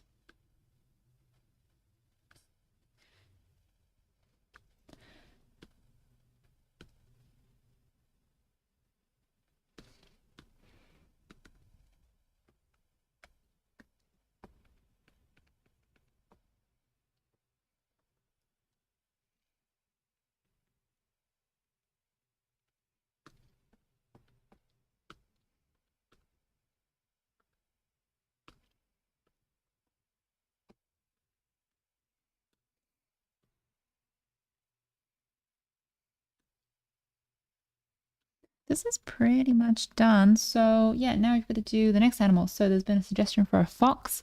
Does anyone have any strong feelings about sea dragon or fox? Those are the two suggestions. We can put it to a vote, or I can just pick.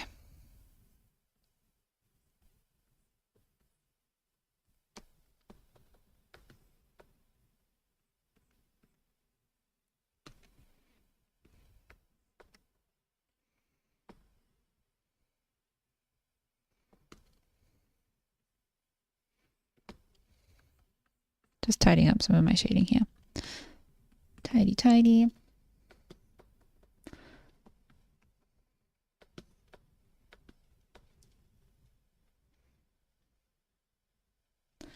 What would happen if I just duplicate, just to solidify my brush strokes? Just duplicate them and then lower the opacity of the group together. That looks a bit nicer. It's a bit more flat. So, any votes for fox or sea dragon, or shall I just pick?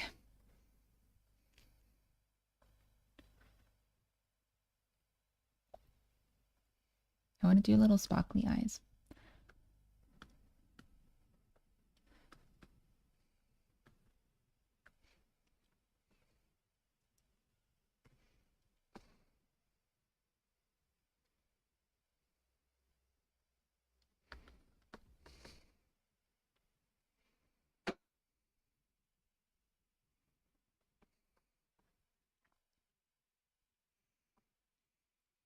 What if we did like stars? No, I don't like it.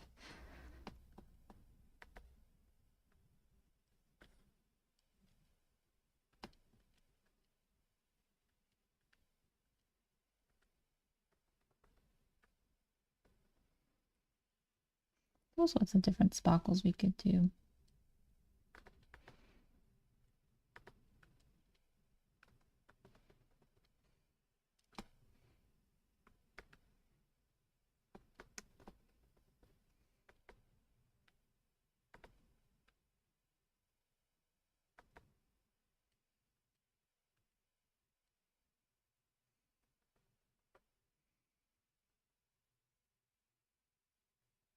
I think I like that, but I think I'm gonna move this one back over.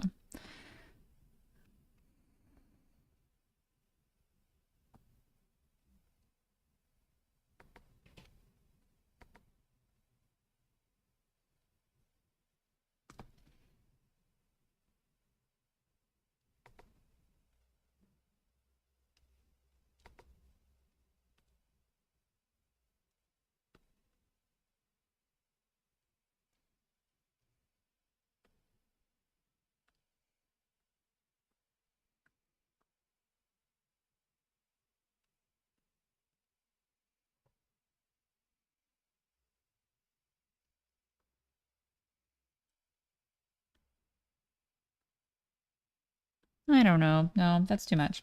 let's just keep it like that. Okay, I think no one has suggested, so I think I'm gonna go with the last suggestion, which was fox, because foxes are adorable, and that's what I feel like drawing. So my apologies to the sea dragon, but I'm feeling a fox. Okay, let's put all of these into a group named Clouded Leopard. Naming my group, saving the file.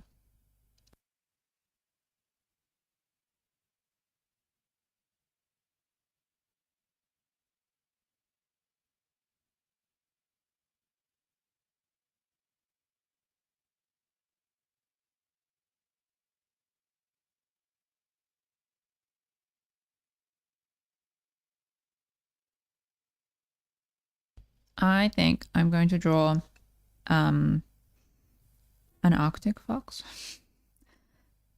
The fluffy ones. Arctic fox.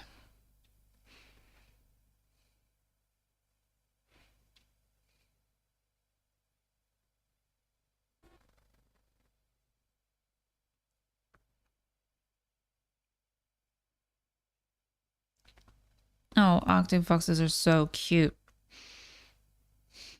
Take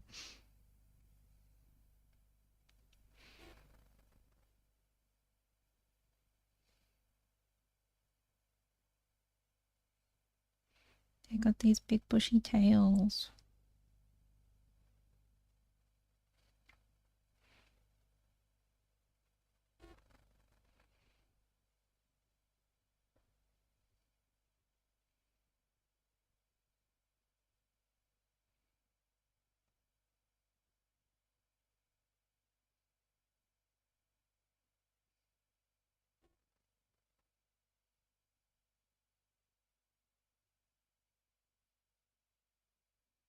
Oh my gosh, they're so cute. Fluffy.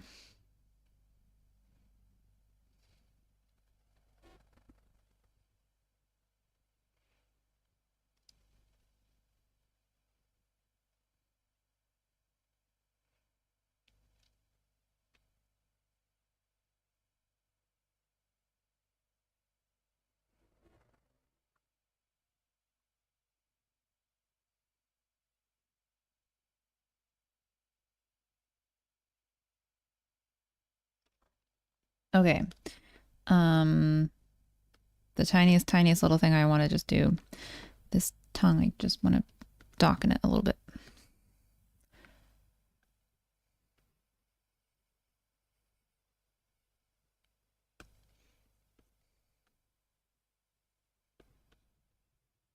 Okay.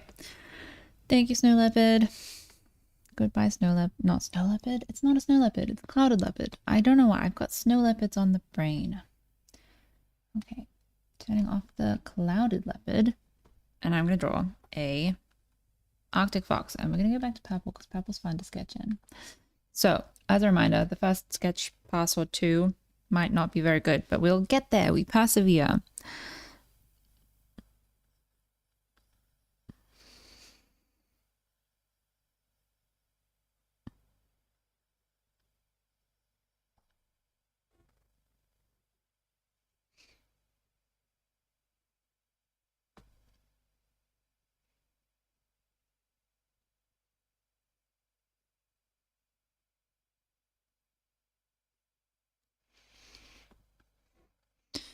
Big ears.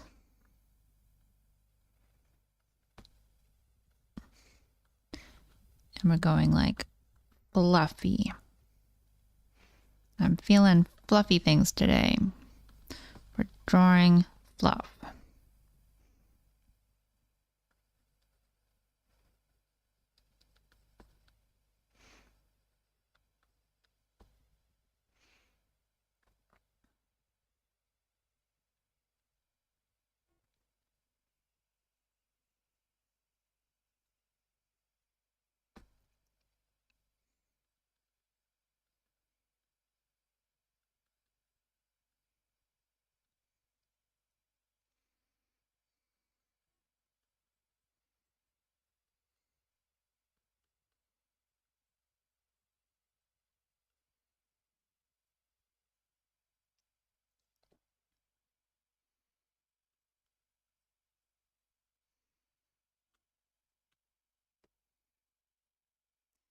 I need room for the tail.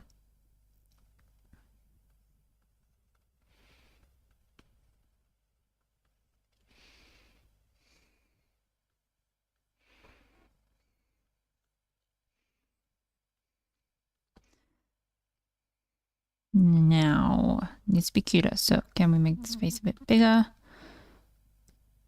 Rock button. There we go.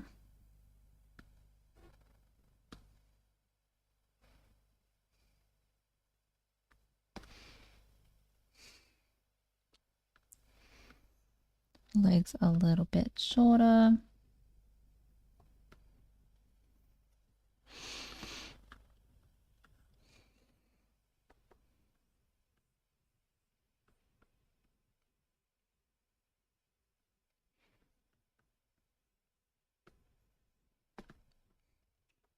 I liked the flow though. I like this flow.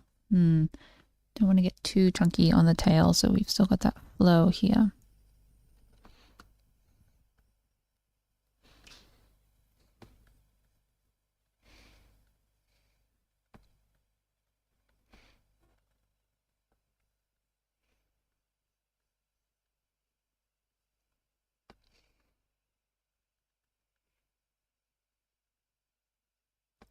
That's interesting. Let's do more like a fox-shaped eye because it's a fox.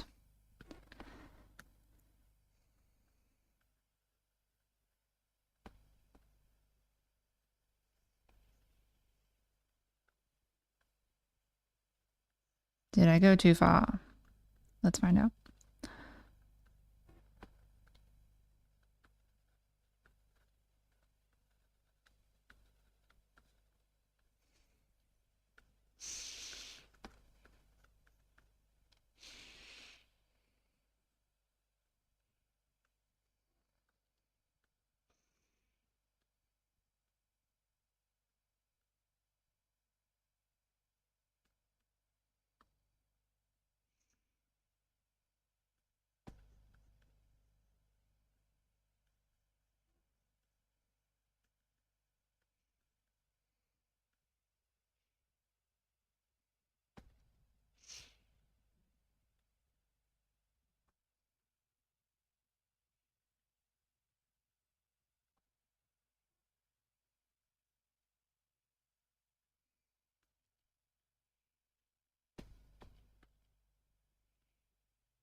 Something about the pupil placement there doesn't quite work.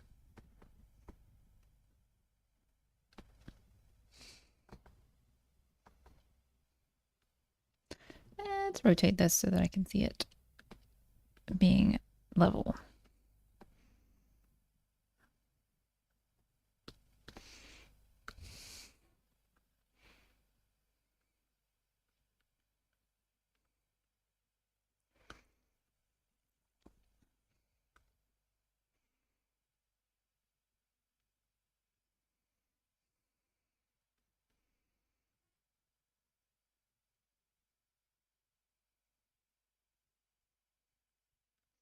I don't know. I'm going to change these eye shapes.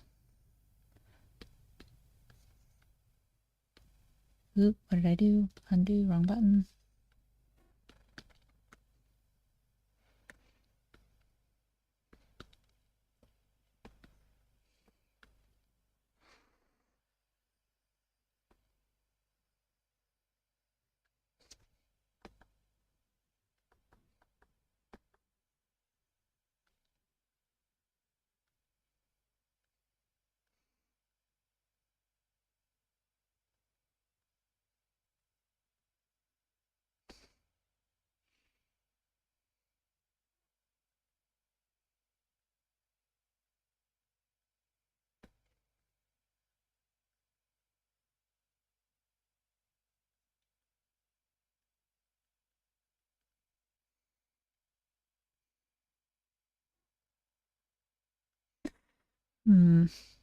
There's something there's something here, but there's something going wrong.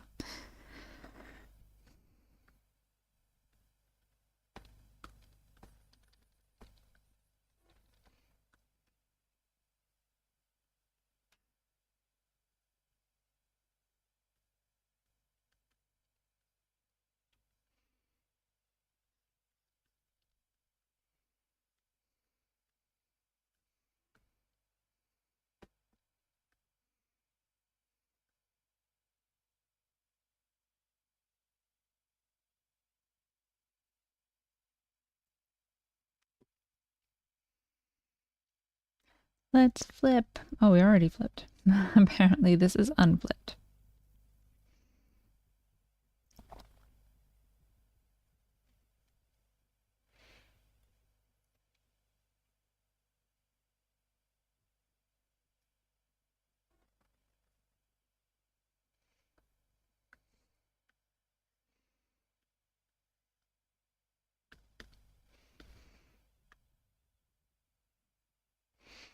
I want to do like a big, fluffy fox. Big, fluffy.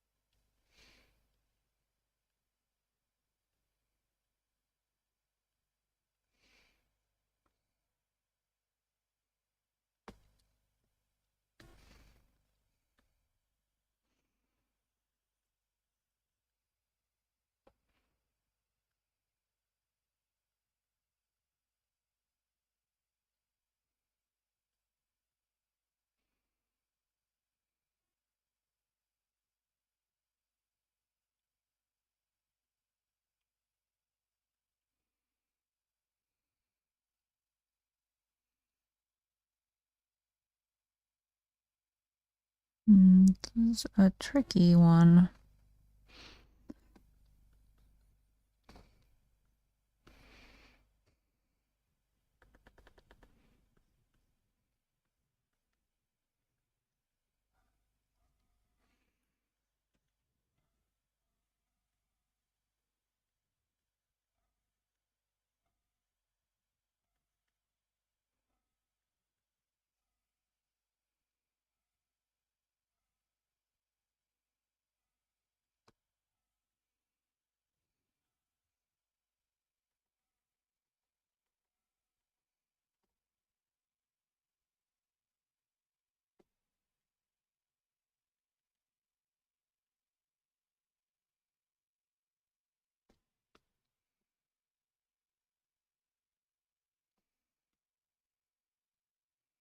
Like we're sort of smiling with our eyes. I think that's the sort of, that's the feel. Like this fox knows something.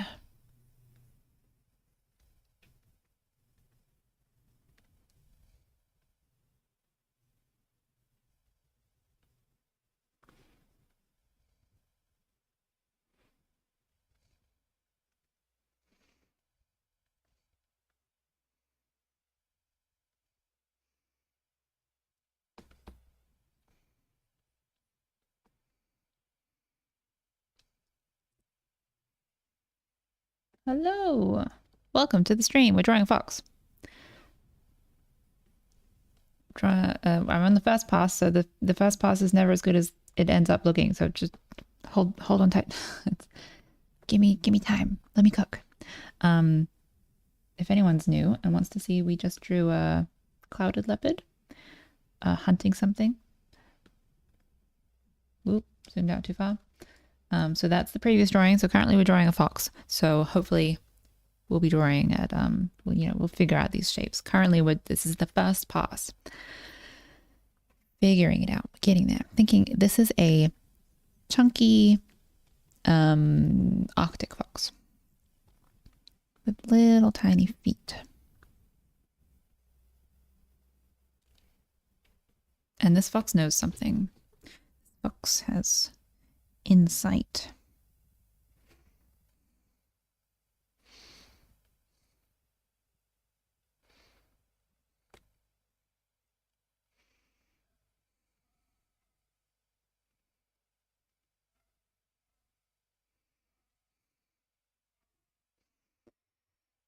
Look at these fox feet. Fox legs are sort of...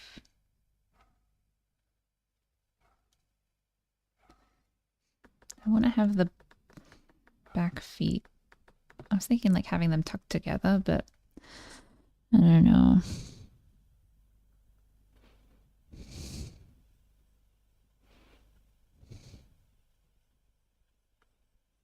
Where would make sense for these legs to go?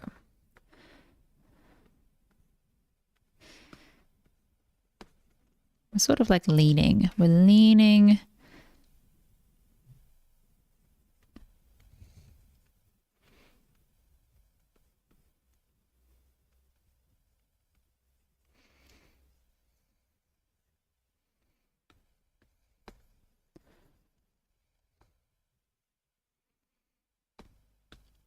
And we're sort of like enchanté with this front paw.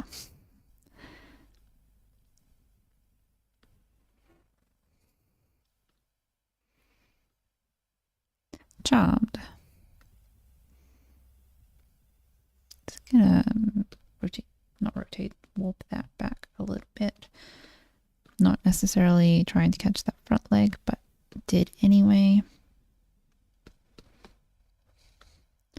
This is confusing having so many legs overlapping here. I feel like the silhouette is not great. It's not great.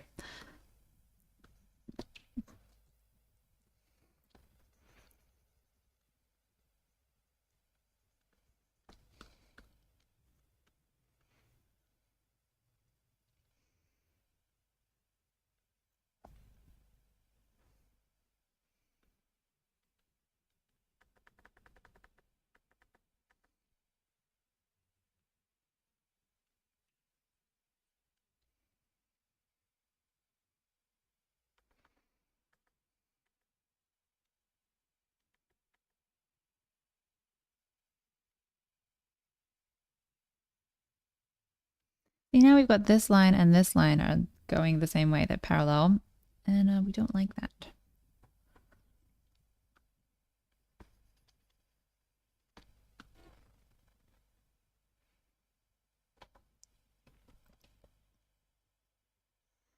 I'm just looking at a little bit more reference.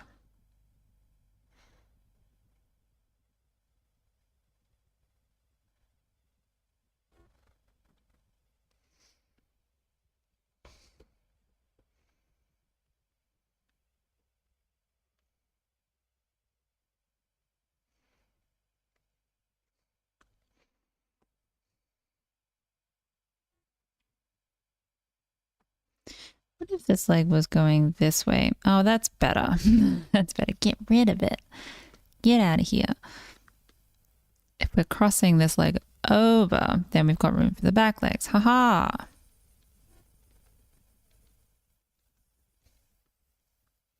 And it's also like we're stepping like coy. Very coy.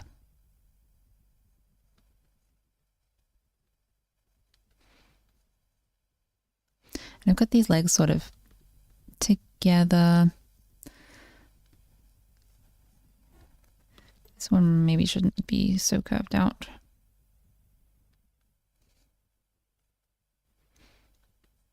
Okay, cool. Nice. And then tail.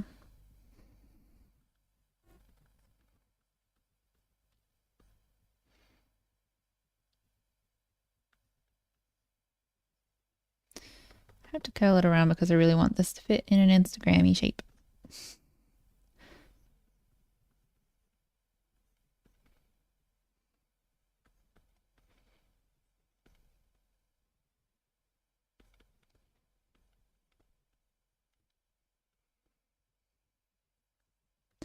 Let's get a little bit more perspective. So we're going to drop these down a little bit.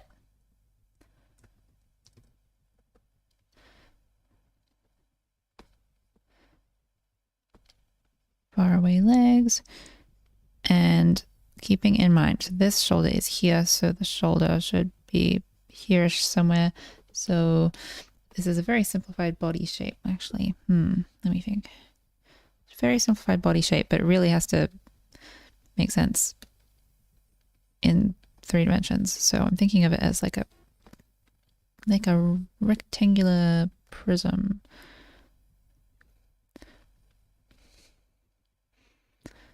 That's fluffy, so that's coming out here. So this is the shoulder. So this is all like front plane, and this is like back plane. And just making sure that makes sense with the legs. I think it does. So this is drawing through the shape now.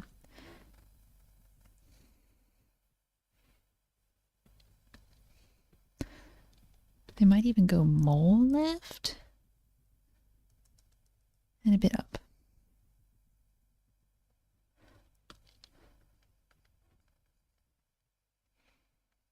Get rid of those. Yeah, it's coming together.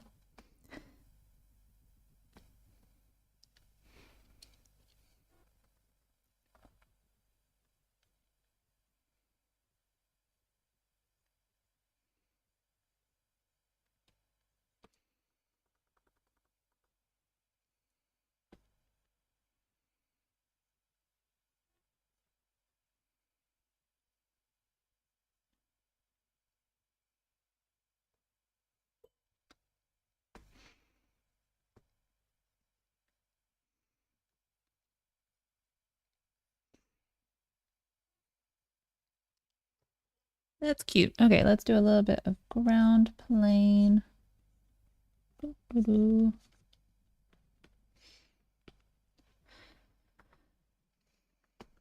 Some kind of snowy surface.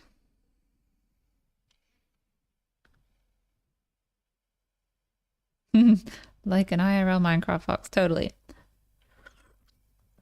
Like a cute little cube friend. Minecraft looks very fun, but I just have never happened to play it. But I feel like I'm missing out on something. It just kind of missed me entirely.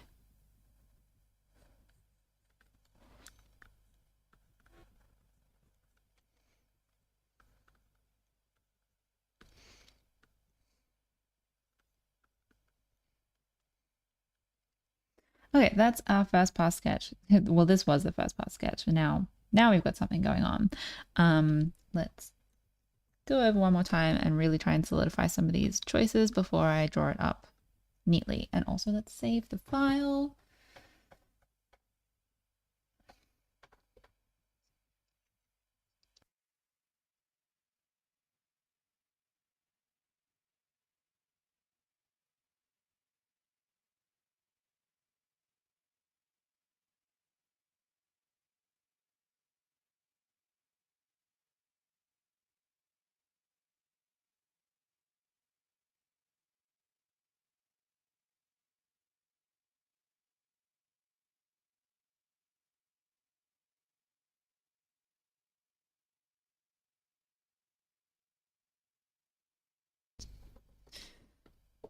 So yeah, another layer, and we've lowered the opacity on the, nope, that's getting my layers mixed up. Okay, how about we just flip it?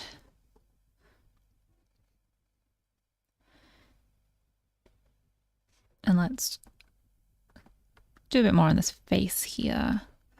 Figure this out. I like to rotate it so that it's level. I'm just checking against the top of my screen because this is a flat bar up here. So kind of helps me make sure that things are balanced and not like one eye is not higher or lower than the other.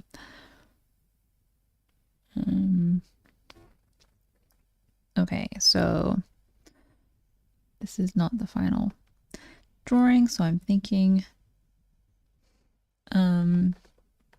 not too neat. This is the compressed side of the face, and this side is, nope, that's not true. This is the more open side of the face. Both sides are a little bit compressed, but this side is a little bit more open.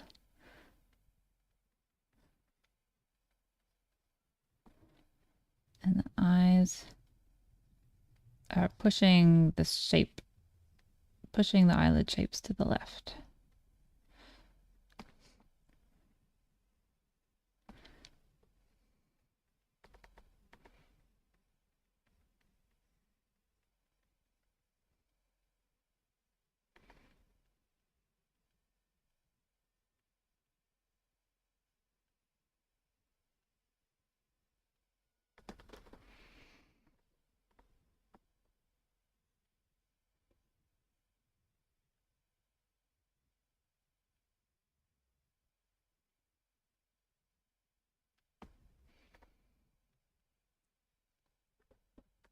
How far up can we put that smile?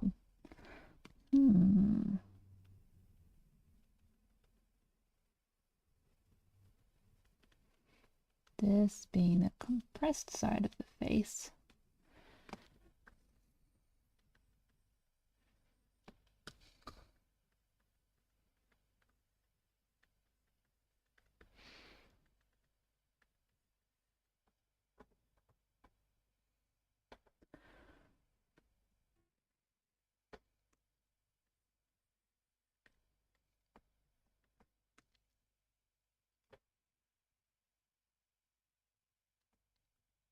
Trying to get a little bit more volume in this eye, curving around the sphere.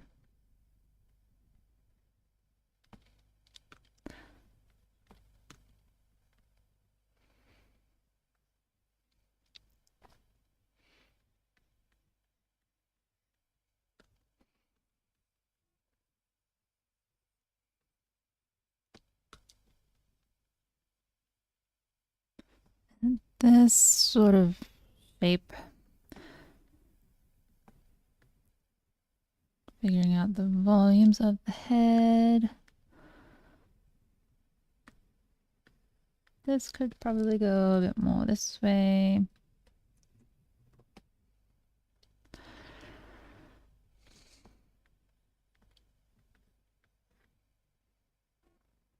That's coming down here, so that one probably should actually be up here.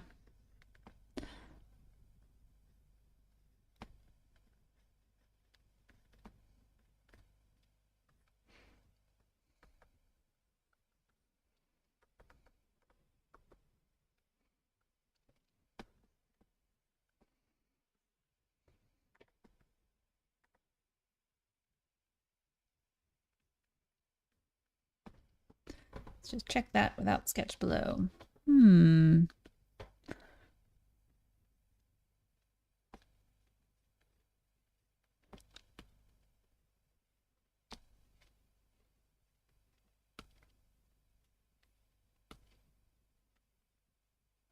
So let's think. This is the corner here. Just check where that's going. I feel like this should be a touch lower.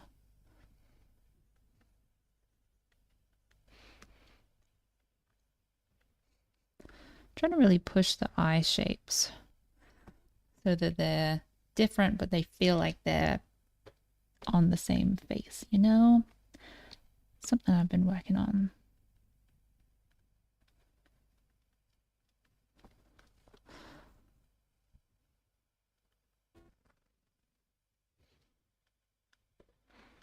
There's a little crease here because this smile is pushing up on this muscle.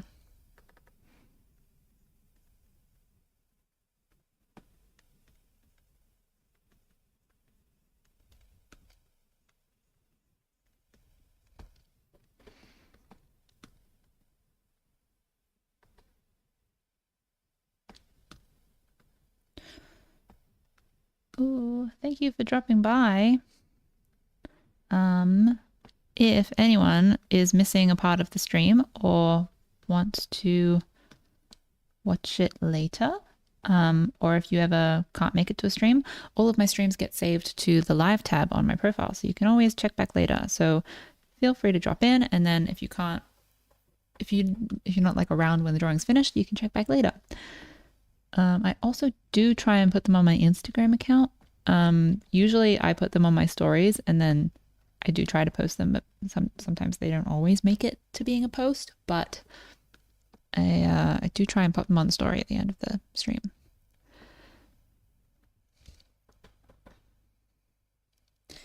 Let's checking. Oh yeah, I think that's a bit better. Comes down here, this comes down here.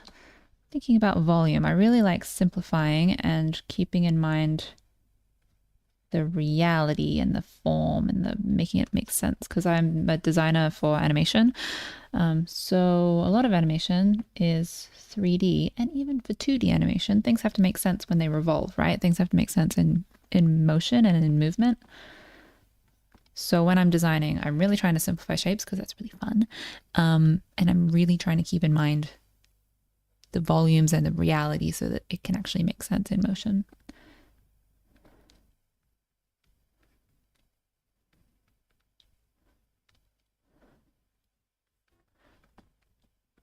So it's basically like a little cube box, a little square rectangle thing. Yes, you got these little legs.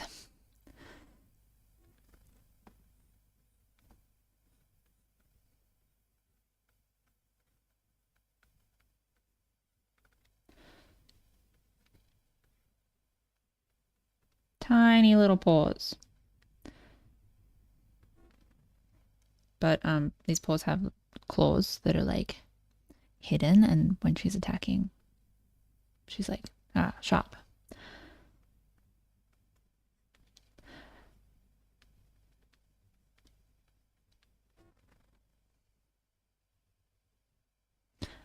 Where have I animated? I have worked, so currently I'm freelancing.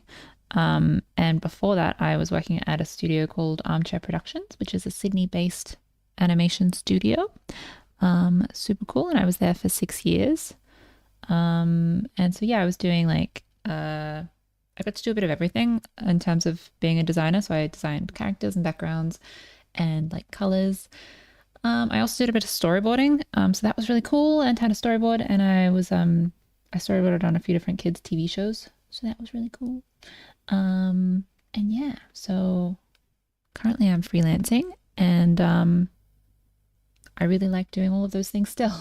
It's really cool to work there because I got to learn a lot about a few different fields. Whereas I feel like when you work in a bigger studio, you often get like you're the character designer, but that's the job that you have.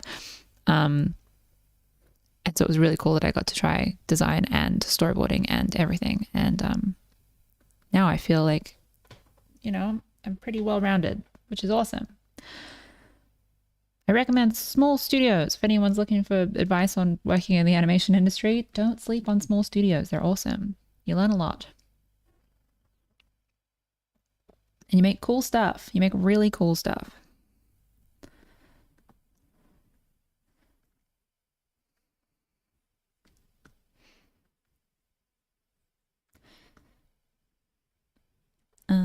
Cool.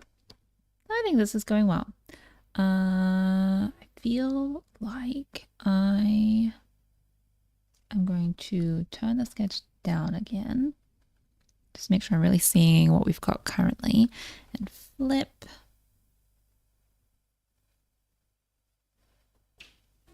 This nose is, now it's not feeling quite right because I feel like her face is turned. So I'm going to rotate it, but I'm also going to redraw it.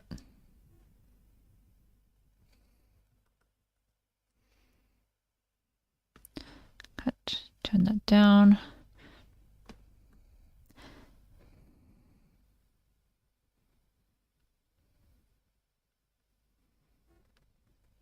And this is the compressed side of the face. So we lift this side of the mouth, drop that side of the mouth.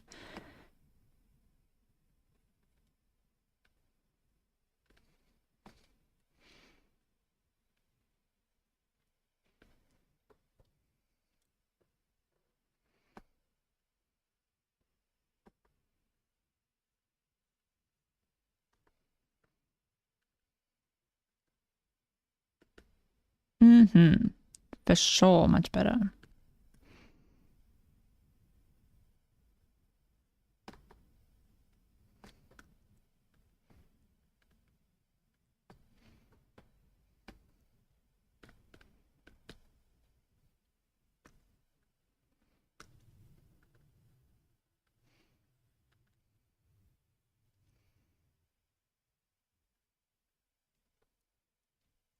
And let's do the center line, always handy. So this is like here, and then this is really long nose.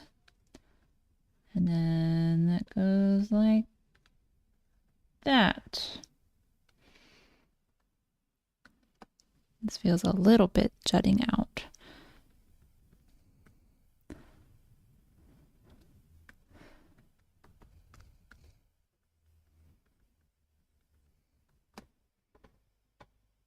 I think let's draw it up and save.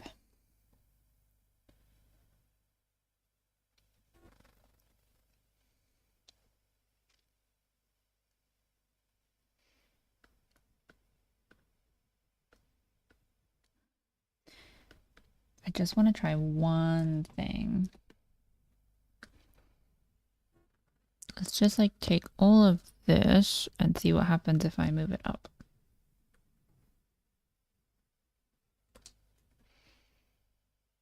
I think I prefer that.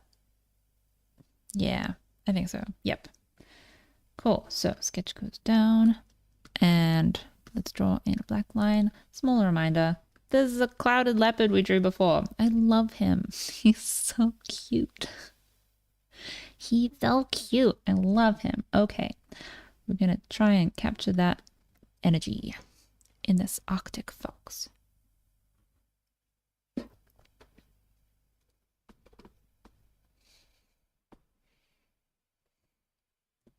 She knows something. She's not gonna tell you.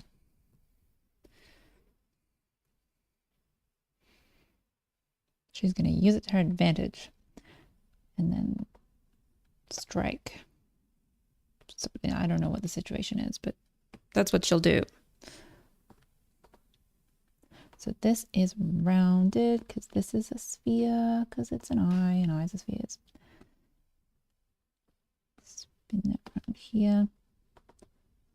Whoa, I really like this brush. This is a it's a default brush that comes with Clip Studio Paint, and it's the design pencil, and I really like it. It's very good. It's got a really nice width change to it. I suppose that's the settings that I've set it to as well. Trying to get this nice and flowy, and I feel like there's an angle in here, and I'm trying to combat it. There's something happening in that lower section. Okay, let's just do this line again. I'm being very picky, but I'm gonna do it.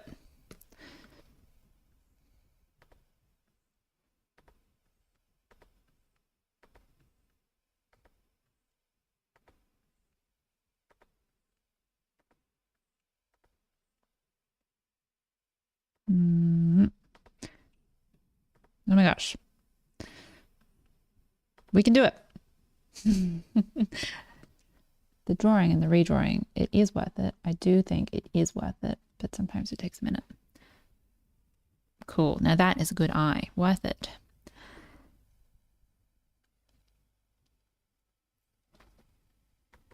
So this is supposed to be a little bit sharp in this corner here.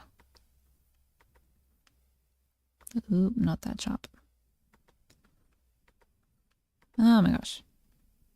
Ah, it's so close. I just want to flatten that out a little bit. Take that and warp it. And this is where the handles are. Whoop, undo this one.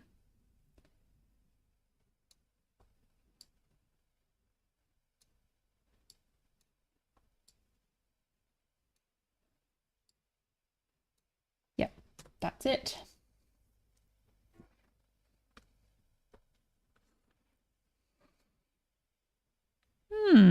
I don't hate it. It's very close. Yeah, that's cool. Yes. Yes. Ha ha ha. Okay, eyebrows. I started just doing like very thin eyebrows, and it's really satisfying.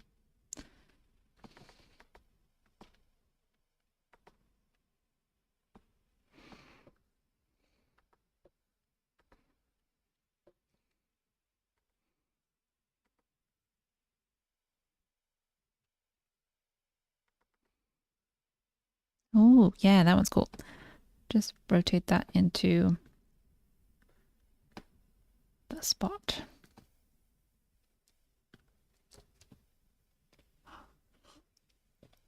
Hello, Asta. I don't know. We're drawing an Arctic fox right now.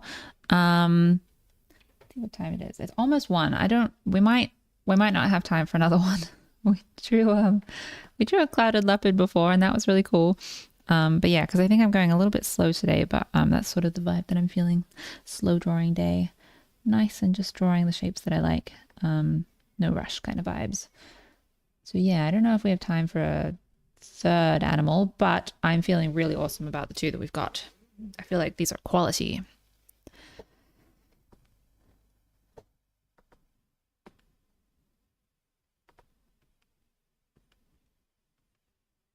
Doing this little nose. Now let's make sure this nose is level. I always think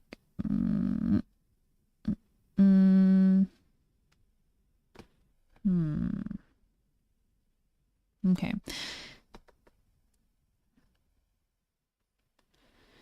Yeah, cool.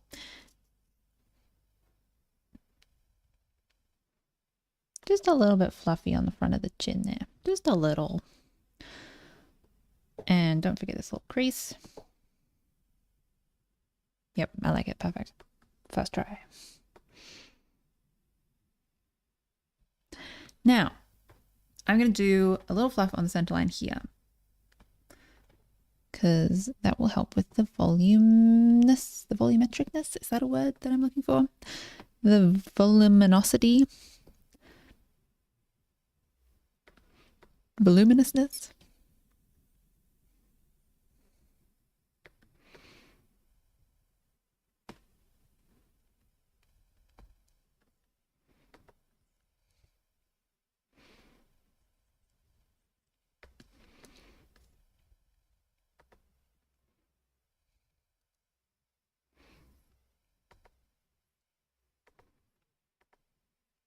If anyone's wondering, I have had a cycle of K-pop Demon Hunters songs in my head this entire time. The entire time. It was Your Idol, and now it's I don't know exactly what it's called, but it's the one that's like, this is what it sounds like. That's in my head right now. They're just such good songs.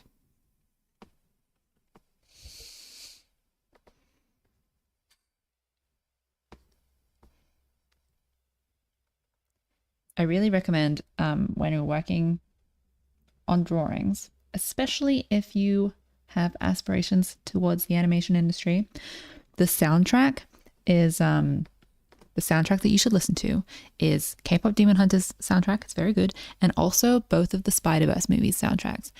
They're just uniquely motivating because, first of all of those movies are amazing. And so it's like motivating because you're like, oh, I want to work on cool movies like that. And then also just they're sort of, the energy is good. Like it's like there's a lot of energy in the songs and it keeps you motivated to draw. And they're fun and you can sing along.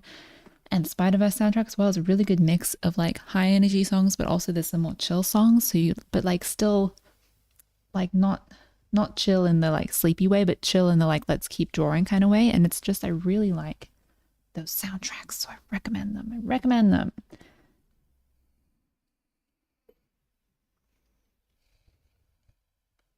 I've listened to both of them multiple times.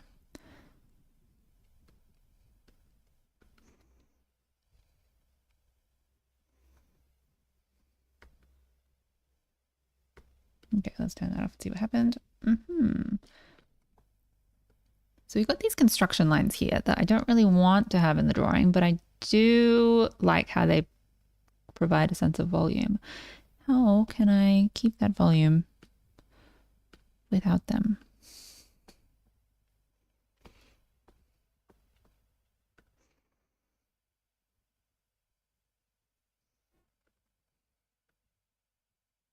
Maybe in the shading. Maybe that'll come out in the shading.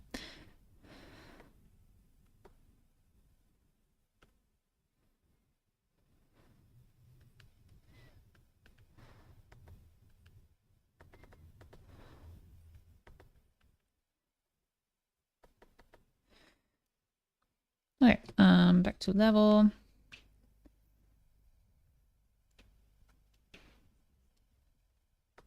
This is maybe too fluffy.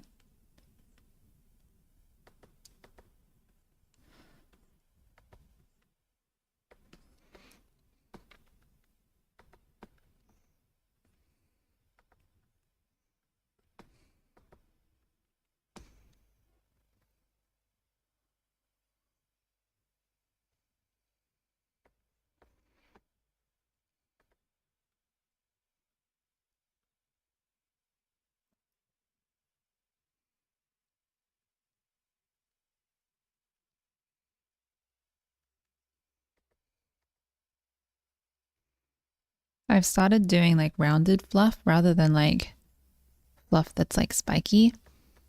Just as like a recent thing that I'm into, and I really like it. It reminds me of the teeth in, this is so specific, the teeth in Steven Universe. How they're like, let me just draw some teeth. Like they've got these mouths and then the teeth are sort of rounded like that.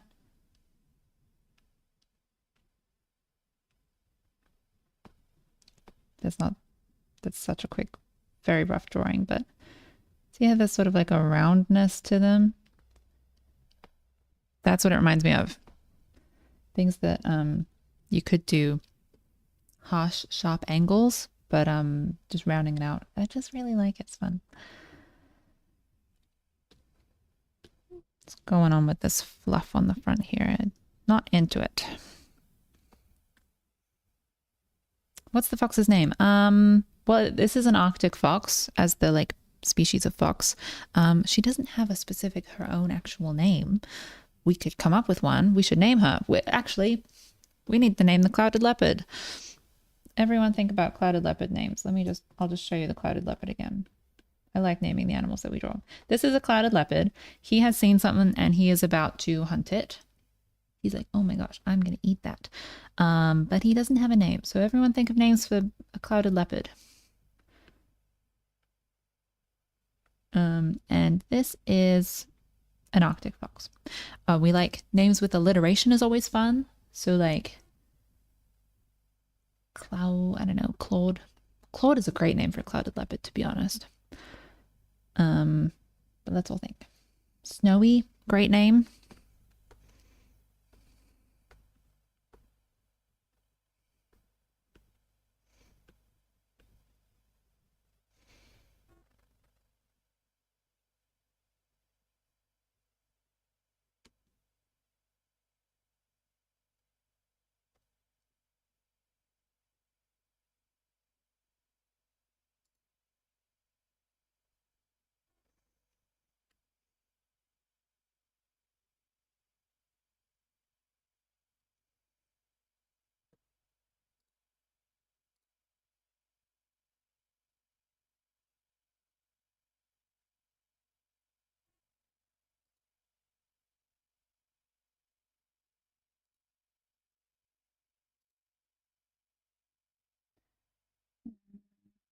One moment, everyone.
All right, we're back.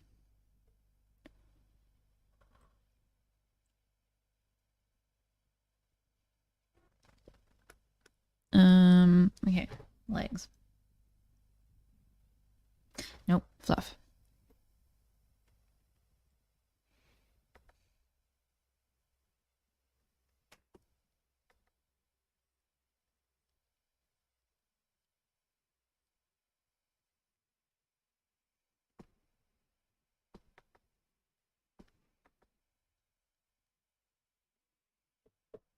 It's just like not,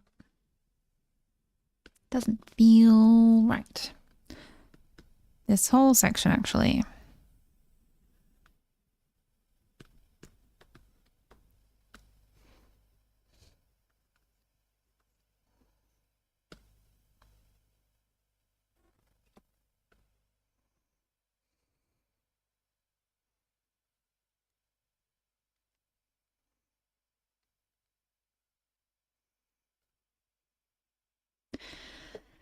Hmm.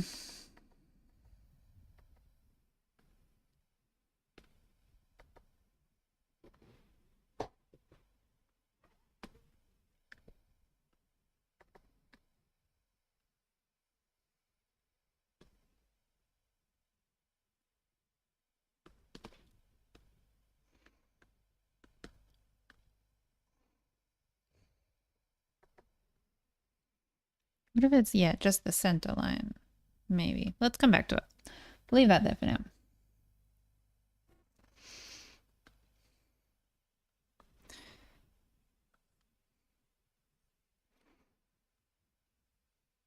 These tiny little feet.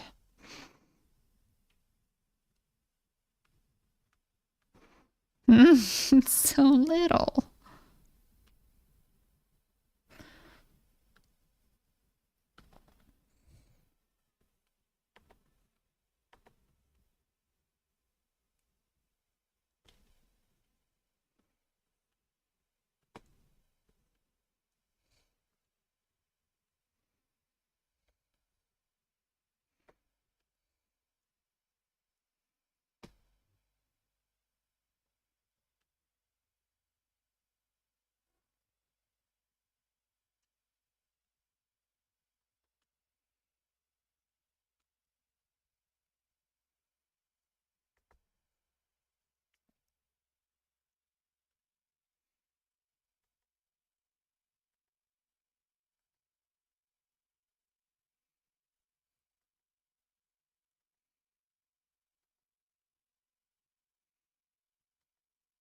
Just gonna make these ones a tiny bit wider to match the front ones a little bit better.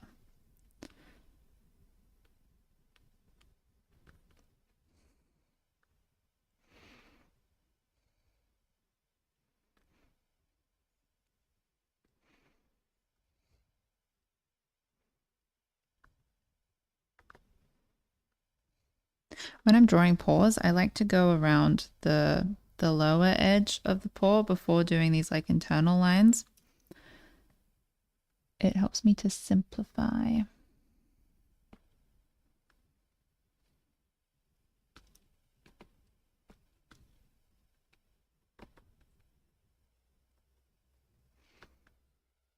Cool. Tail. Let's see if we can't make this more of a one shape than a bunch of fluffy fluffs.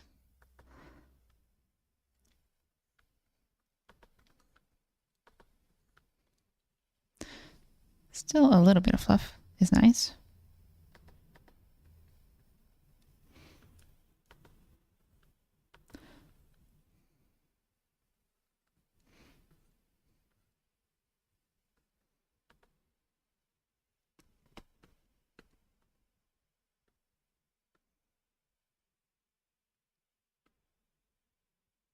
Yes. Yes, I believe that's it. I believe so. Rotate that one a little bit. And then add another one and just get rid of that joint together.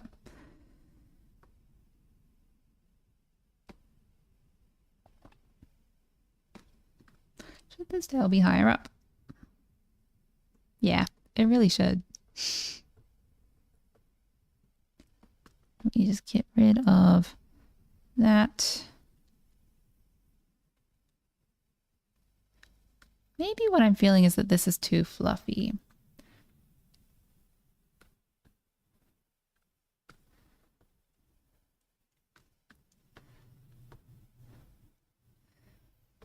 What can I do about that? Maybe we do these.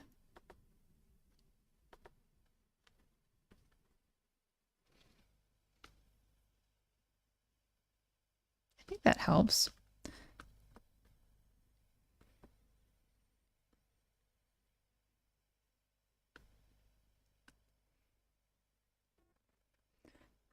Now we've lost the rectangle.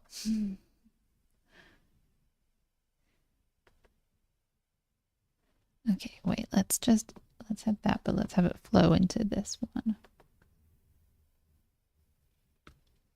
And then let's do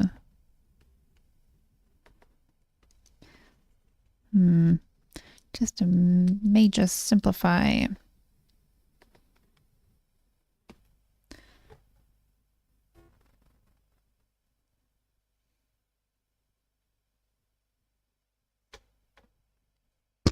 Oops, sorry, I just hit the mic. I'm very sorry.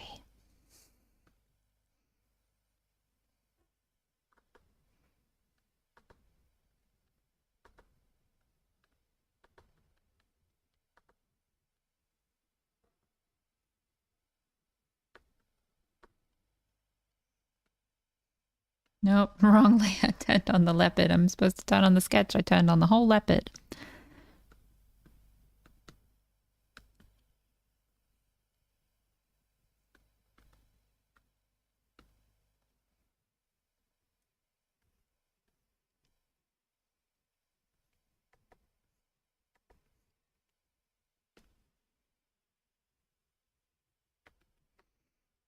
Okay. Yeah, that's probably fine. Let's just get this overlap sorted. So I'm putting on a mask and I'm just erasing into the mask. So I'd still have those lines if I want to bring them back, but I'm just masking them out. Put that opacity up. I've seen this little tag thing here. I get these little tags sometimes and they frustrate me, so I like to get rid of them. Let's put in the eyes.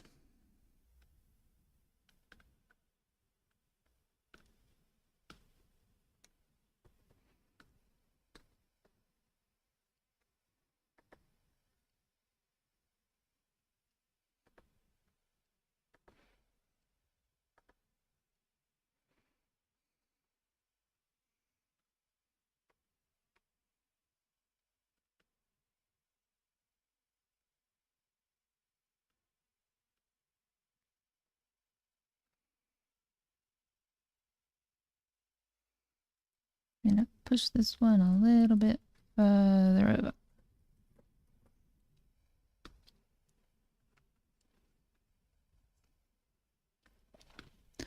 Wonder if we just do like a little crease here. Something that's sort of suggested in the sketch.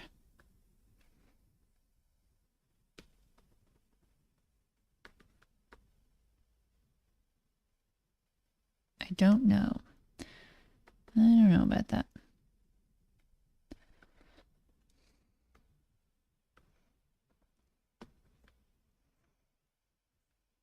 I'm just going to darken the eyelashes though and see how that looks. Like thicken them. Trying to keep in mind volume, so we'd see the like not volume, form.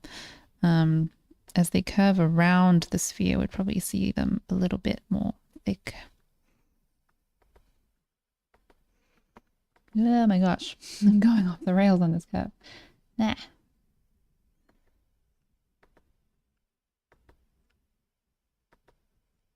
I want this to be sort of the outer corner. Oh, come on. You can do it. We can do it. Ah. So very close so many times. Let me just get rid of that. Okay, and then this just a little bit here because like I want the eyelashes to be thicker on the outer side of the lower lash, but this is going to be basically the length of the lashes is coming directly towards us, so it's not going to look as thick as the other side.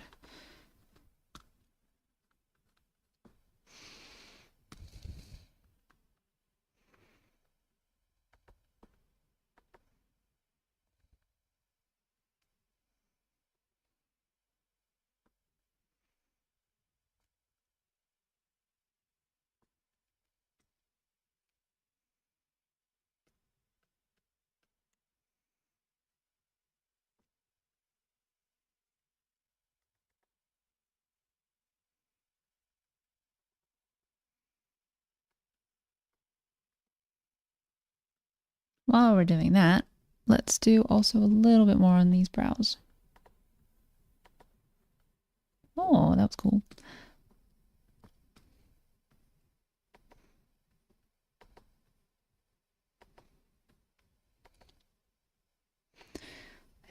about these eyebrows is reminding me of like 1920s makeup.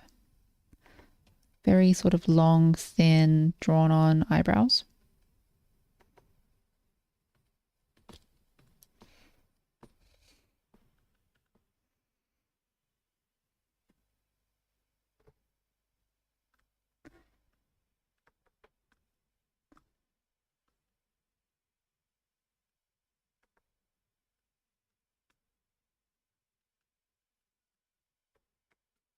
Oh yeah, I think that helps. Showing the jaw. I think that helps.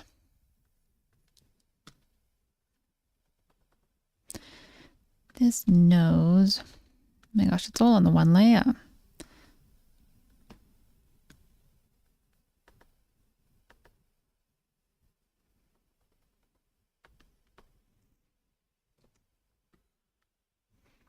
Now let's flip.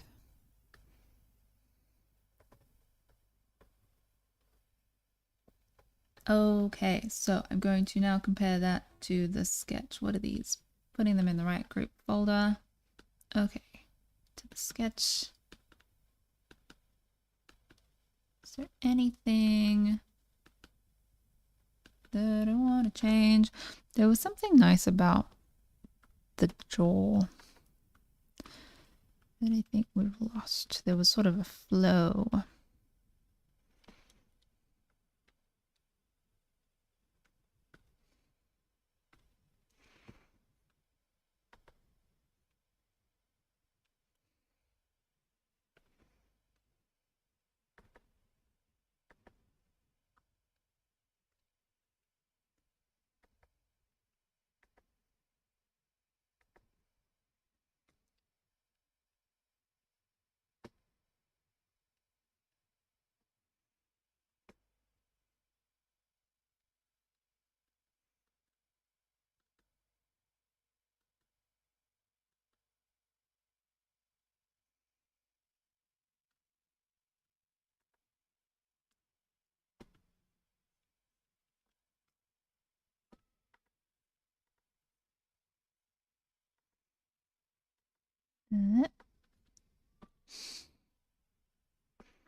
Really simplifying this shape because like this upper lip could be separated, but I just want to keep it all one simple shape.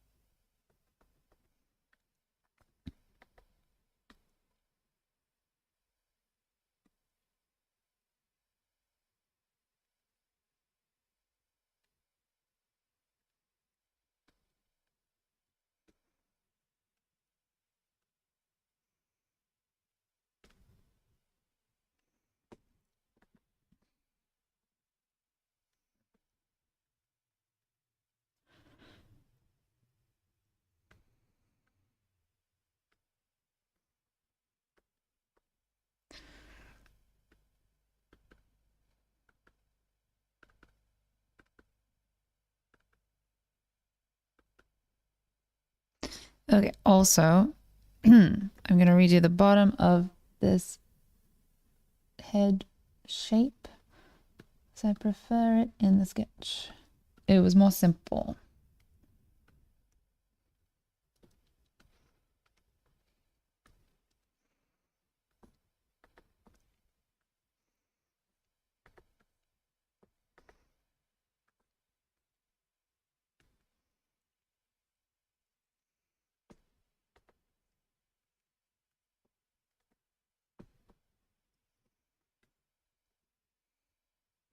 Can we do like a little bit of this? Would this make sense? Oh, I think that's cool. Yeah, I like that.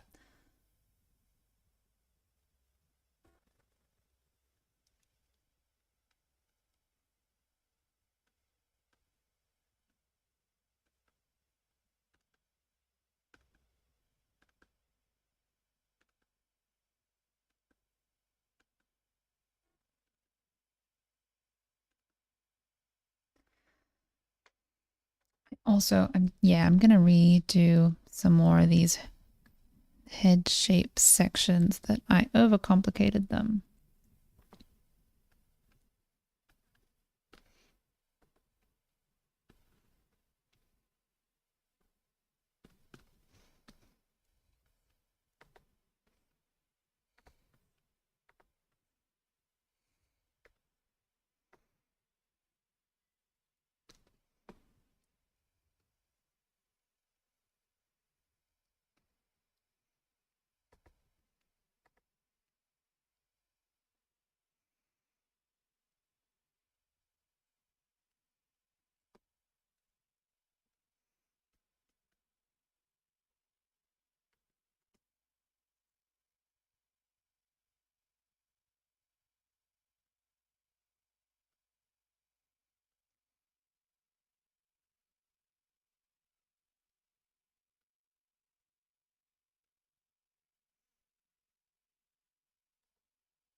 Yeah. Okay. Nice. Let's do what should we do next? Probably we need to do a little bit on the ground. Very simple indication of the ground plane. Ooh, I'm letting my program auto save.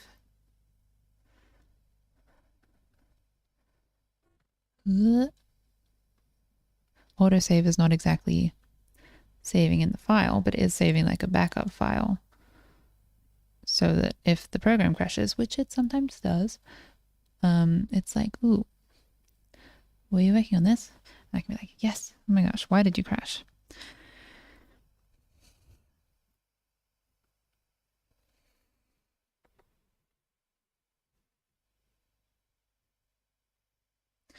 It's just like little snowy, tundry shapes and bits.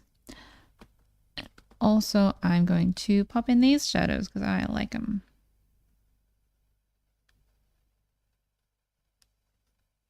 I like doing a little like having a little line at the end rather than just having it be a solid flat shape. Let me show you what I mean. Like this could be like this, but I'd rather it be like that. I think that's more interesting.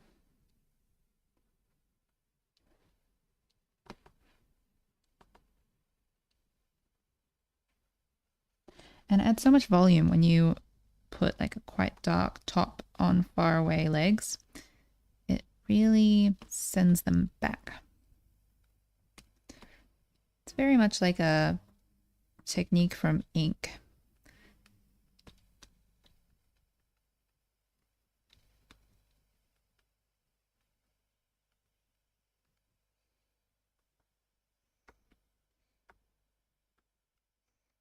Oops, drew a line.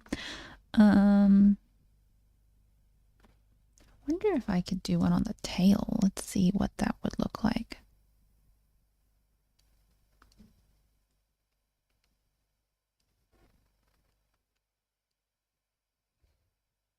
Oh yeah. Mmm.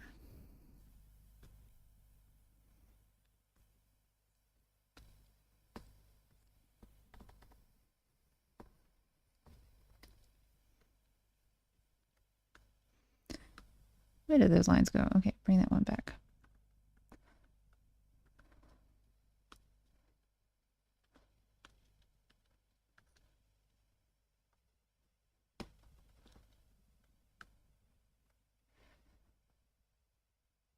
Now, my problem is I like the outside of these lines more than I like the inside of them. So I'm just going to make that a little bit more curvy so that that shows up now that I've filled in this.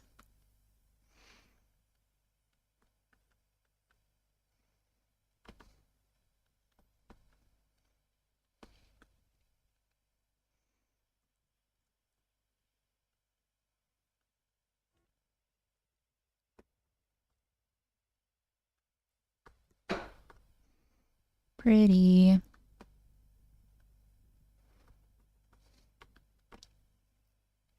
So pretty. Awesome. Let's save the file and tone. So here's the thing. Arctic foxes are white, unless it's like summertime, in which case they are more of a gray color, but they're not as fluffy. So this is a summertime, not a summertime, this is a wintertime Arctic fox. So we could do still a little bit of gray hanging around on the face maybe, but that might be too much. I think I just want to do a white Arctic fox. Ooh, ooh. I've just seen a picture of some that have these cute little dark ears. Maybe we'll do a little bit of darkness here and there. So what do I do? How about I will, I'm gonna just try and fill in the shape. So I'm just gonna fill in some of these gaps a little bit before I do my selecty technique again. Just try and let it know where the gaps end, because I use the, what is it called? The magic wand select tool, something like that. And I've got all these gaps and I just want to tell it what to do when it approaches these gaps.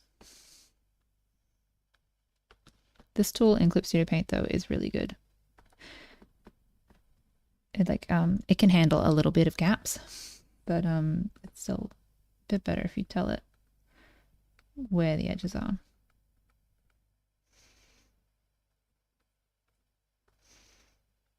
That might be fine.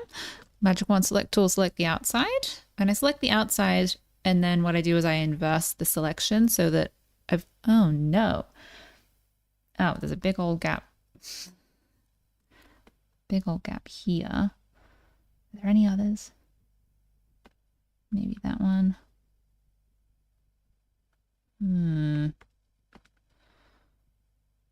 Okay, yeah, let's try that again. So select the outside and then I invert it. And is it gonna work? Yeah, cool. Select and then invert, and that means that I have selected underneath all of these internal outlines. Whereas if I was just selecting, let me show you. If I deselect, if I just select like the, I don't know, the body, see how it's like we've got all these gaps now. It's not underneath. It's not going underneath these outlines basically, and like it's not drawing in the nose, that sort of thing. So there's all these little missing gapsy bits. So it's easier for me if I just select the whole outside and then invert it, and then we've got the entire silhouette as one flat object really quickly. Why did I press the wrong button? Okay, yep, select, and now we fill, and now the whole thing is gray. Lovely, and now we just need to go in and select these little gaps, delete them, and then tidy that up a little bit.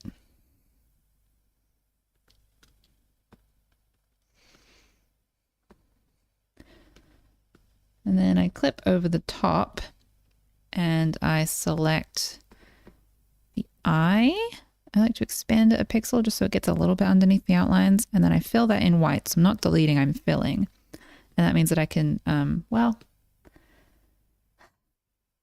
I don't know. I just prefer to fill rather than erase.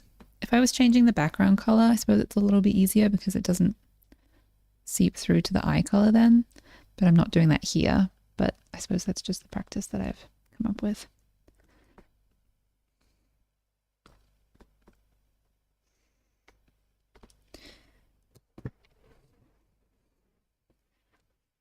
Little Arctic fox. Let's flip the view. I don't know if I've done that in a while. So it actually is this way. This is the unflipped version.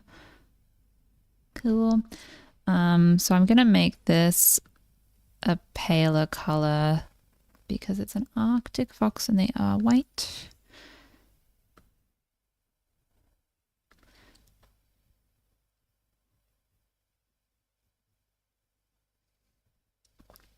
And now I'm going to, what am I going to do? Let me just label this layer eyes. Layer underneath. I'm going to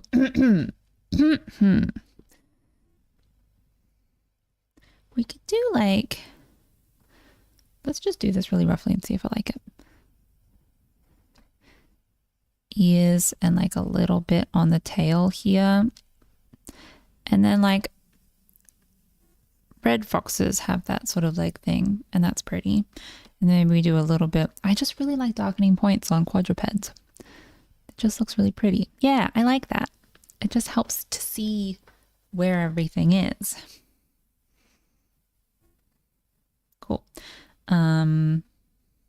Let's do that more nicely now. So I'm gonna fill in these ears.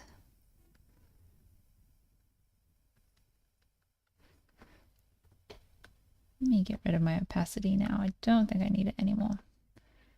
Doing that again.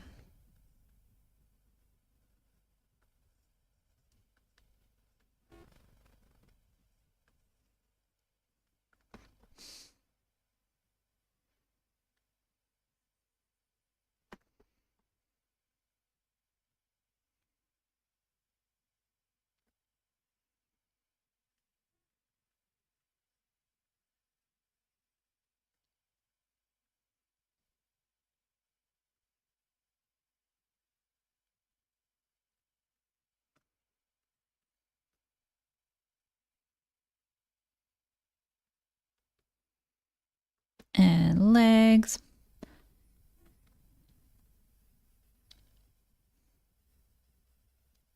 Oh, I suppose they go up over these joints.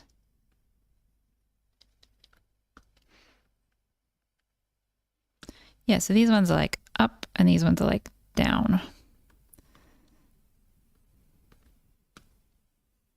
And I can push that to the side a little bit and it helps with reading the volume. What is that tiny little speck here? Make it go away. Select delete.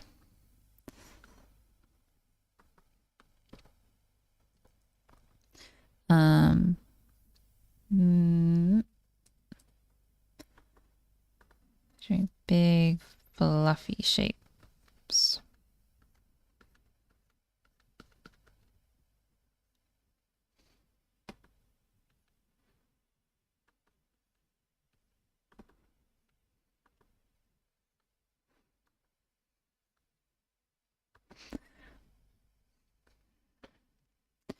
Let me try that one again. It's too, it looks too straightforward. I want it to be more interesting.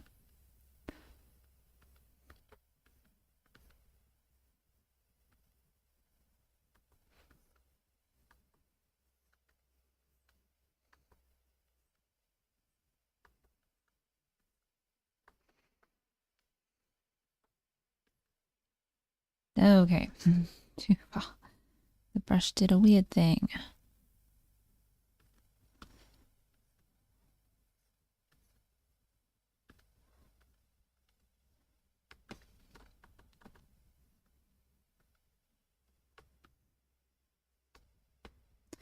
Lovely. And now, how far are we doing this?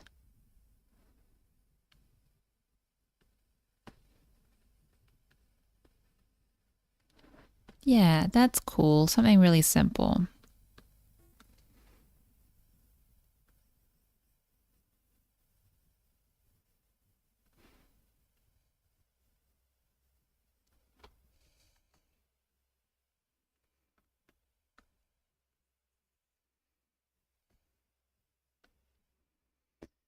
I'm gonna fill in the nose as well.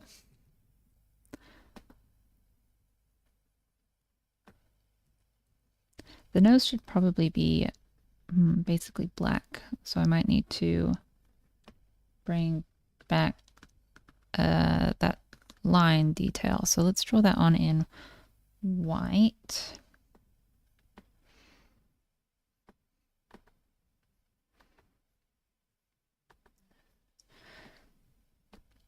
And now let's get that nose, make it, that's not black, that's gray. Let's fill that in black.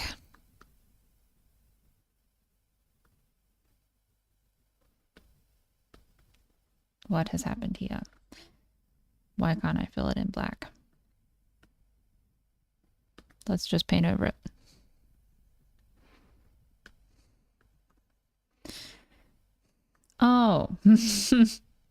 I've just realized this is clipped to a layer that is not on, I don't think. Yeah, this is on 47% opacity. This layer, that layer there. So I'm going to select this white, this waltz gray. I'm going to select that gray and I'm going to select, oh, let me think. This, maybe if I just half the opacity of that, and then it will be pretty similar by the time it comes back up to the maximum opacity. I don't know if this all makes sense to everyone listening, but okay, that's pretty good. And then we can just lower that down a little bit more. I think that was a bit dark. Cool. And now, where did my little white line go? Did I undo it? Oh, there it is. It's underneath. Cute.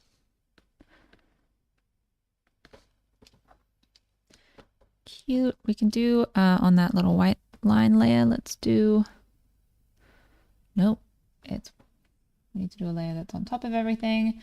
Layer management, so fun. Let's do little white glints.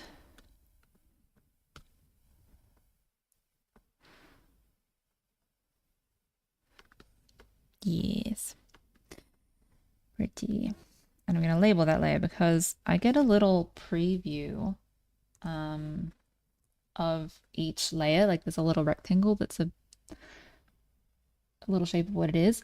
But when it's something really tiny and it's hard to see exactly what's on that layer, sometimes I'll just label it so that I don't accidentally delete it.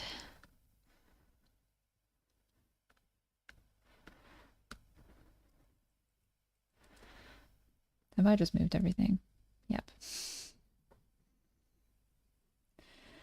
Cool. I think we just need a layer of shadow. So let's do a layer of shadow that's clipped to the character, and then I'll do some shadow on the ground as well. Where's the light coming from? So we've got this shadow's kind of going that way. So let's do like to darken faraway legs.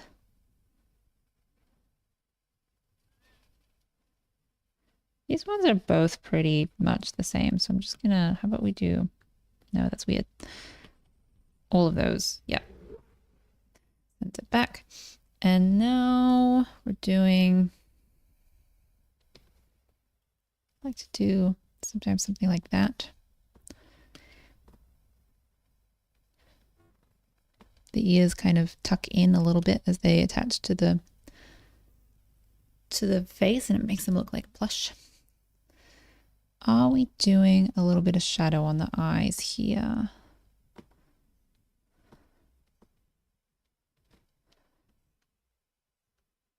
This is probably gonna have to be a lower opacity.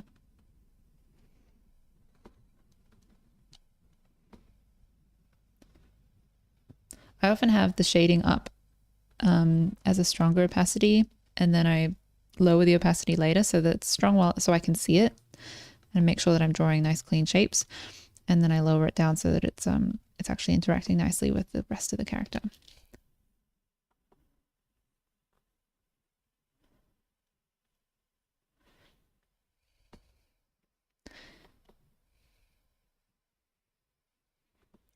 Because we've already got this like shape on the muzzle here. I don't want to get too complicated.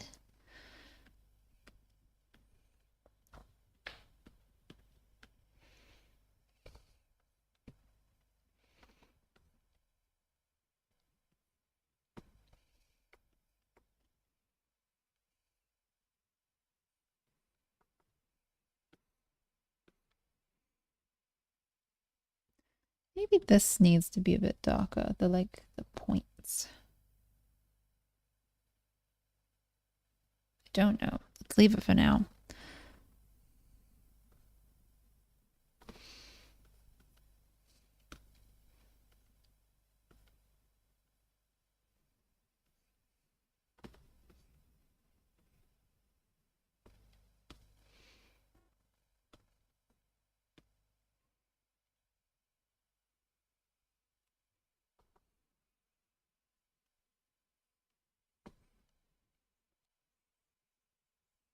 Is that's too much, right? I've gone too far. I think I've gone too far. Just doing like the indication of form. It's not like strictly speaking real lighting. It's just like a little bit sending things forward and sending things back. Keeping in mind where the light source is though, which is going to be coming from this way.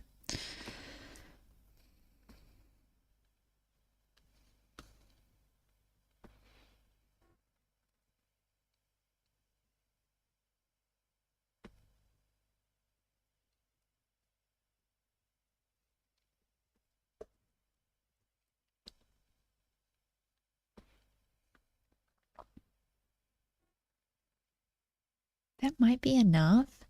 Let's do shadow on the ground. So that was that is painting with black at, let's make that 20%. So similar level down here on the ground, 20%, and then let's just do like an indication of the floor.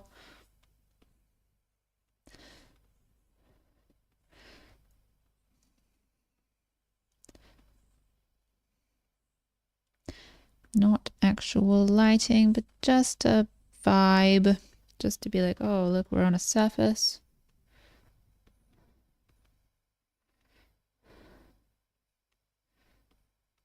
Some shadows coming from the like the texture of the ground as well, because it's snow, so it's not perfectly level. It's a little bit like a little bit rugged.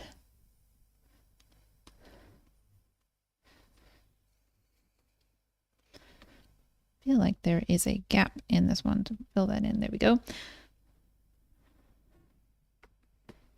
Okay, so now this is, I think this layer is too dark. So I'm going to make that, what if I just make that 10%?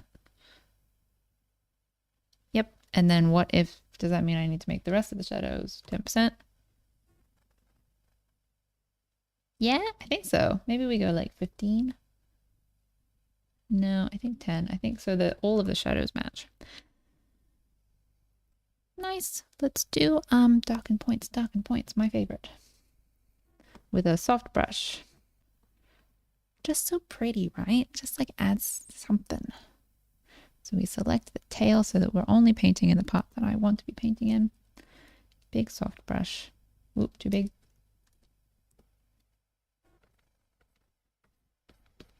And also this, let's pop that down a little bit. Opacity, let's go opacity 40% for these.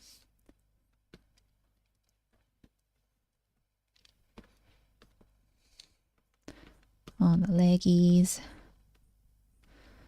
Now I'm going to select the mouth. Whoa, badly. I'm gonna fix that. And then just a little bit here.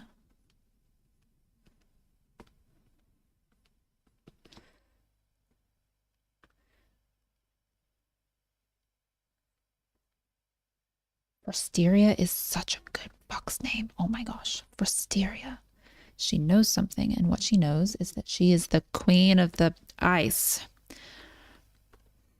But she's run away because she's a rebel. She's rebellious. I like it. Frosteria has such a like story to it.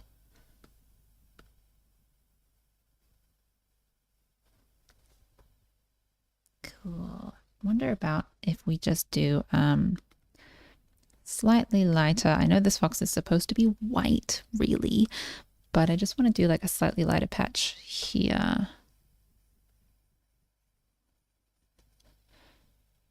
Makes it look like a domestic fox though. Maybe that's okay.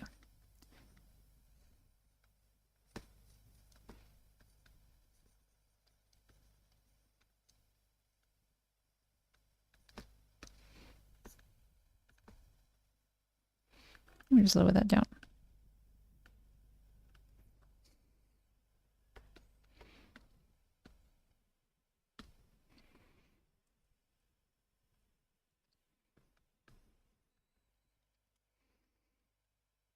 I love her. I think she might be done. I think she's done. Let's just consult the sketch. Quick pause for layer management.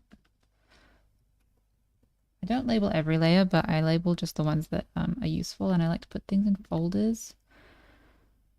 If I'm working on something like for a studio or with other people, I do label everything so that if the drawing needs to go to someone else, then they're not like getting lost in the file. But if I'm just working on my own stuff, I will only label what is helpful and what I think I might lose track of. Okay, sketch. I think it's good. Yes, we did move the tail up, but I think that's good because that's more in perspective.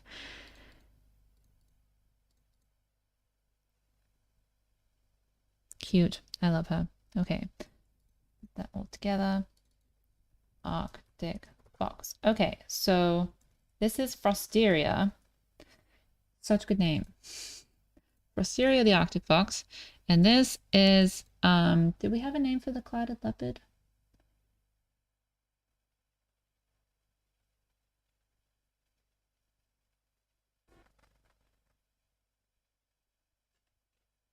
I was wondering about Claude, because Claude is basically the word cloud. Claude the clouded leopard. I've named him. Claude the clouded leopard. I love him. He's so cute. Frosteria the fox. She's also so cute. Oh my gosh. I'm so happy with what we have done today. It's 1:30 p.m. for me, so I think I need to have some lunch. So I'm going to wrap it up now. So I'm going to pop these on my Instagram story, and I would really like to post them, but I might post them in a few days. And yeah, thank you so much. Thank you so much for joining me. I'm really happy with what we've drawn today, and I would really like to do more of these. So let me just look at my little calendar. I don't know that I can lock in the next live stream now, but keep an eye on my YouTube posts, and I always like to schedule it hopefully more than a day in advance, like as many days as possible is my goal, but generally a few days in advance. And so I like to stream on, I'm in Sydney, Australia, so that's Monday morning at about 10 a.m. for me.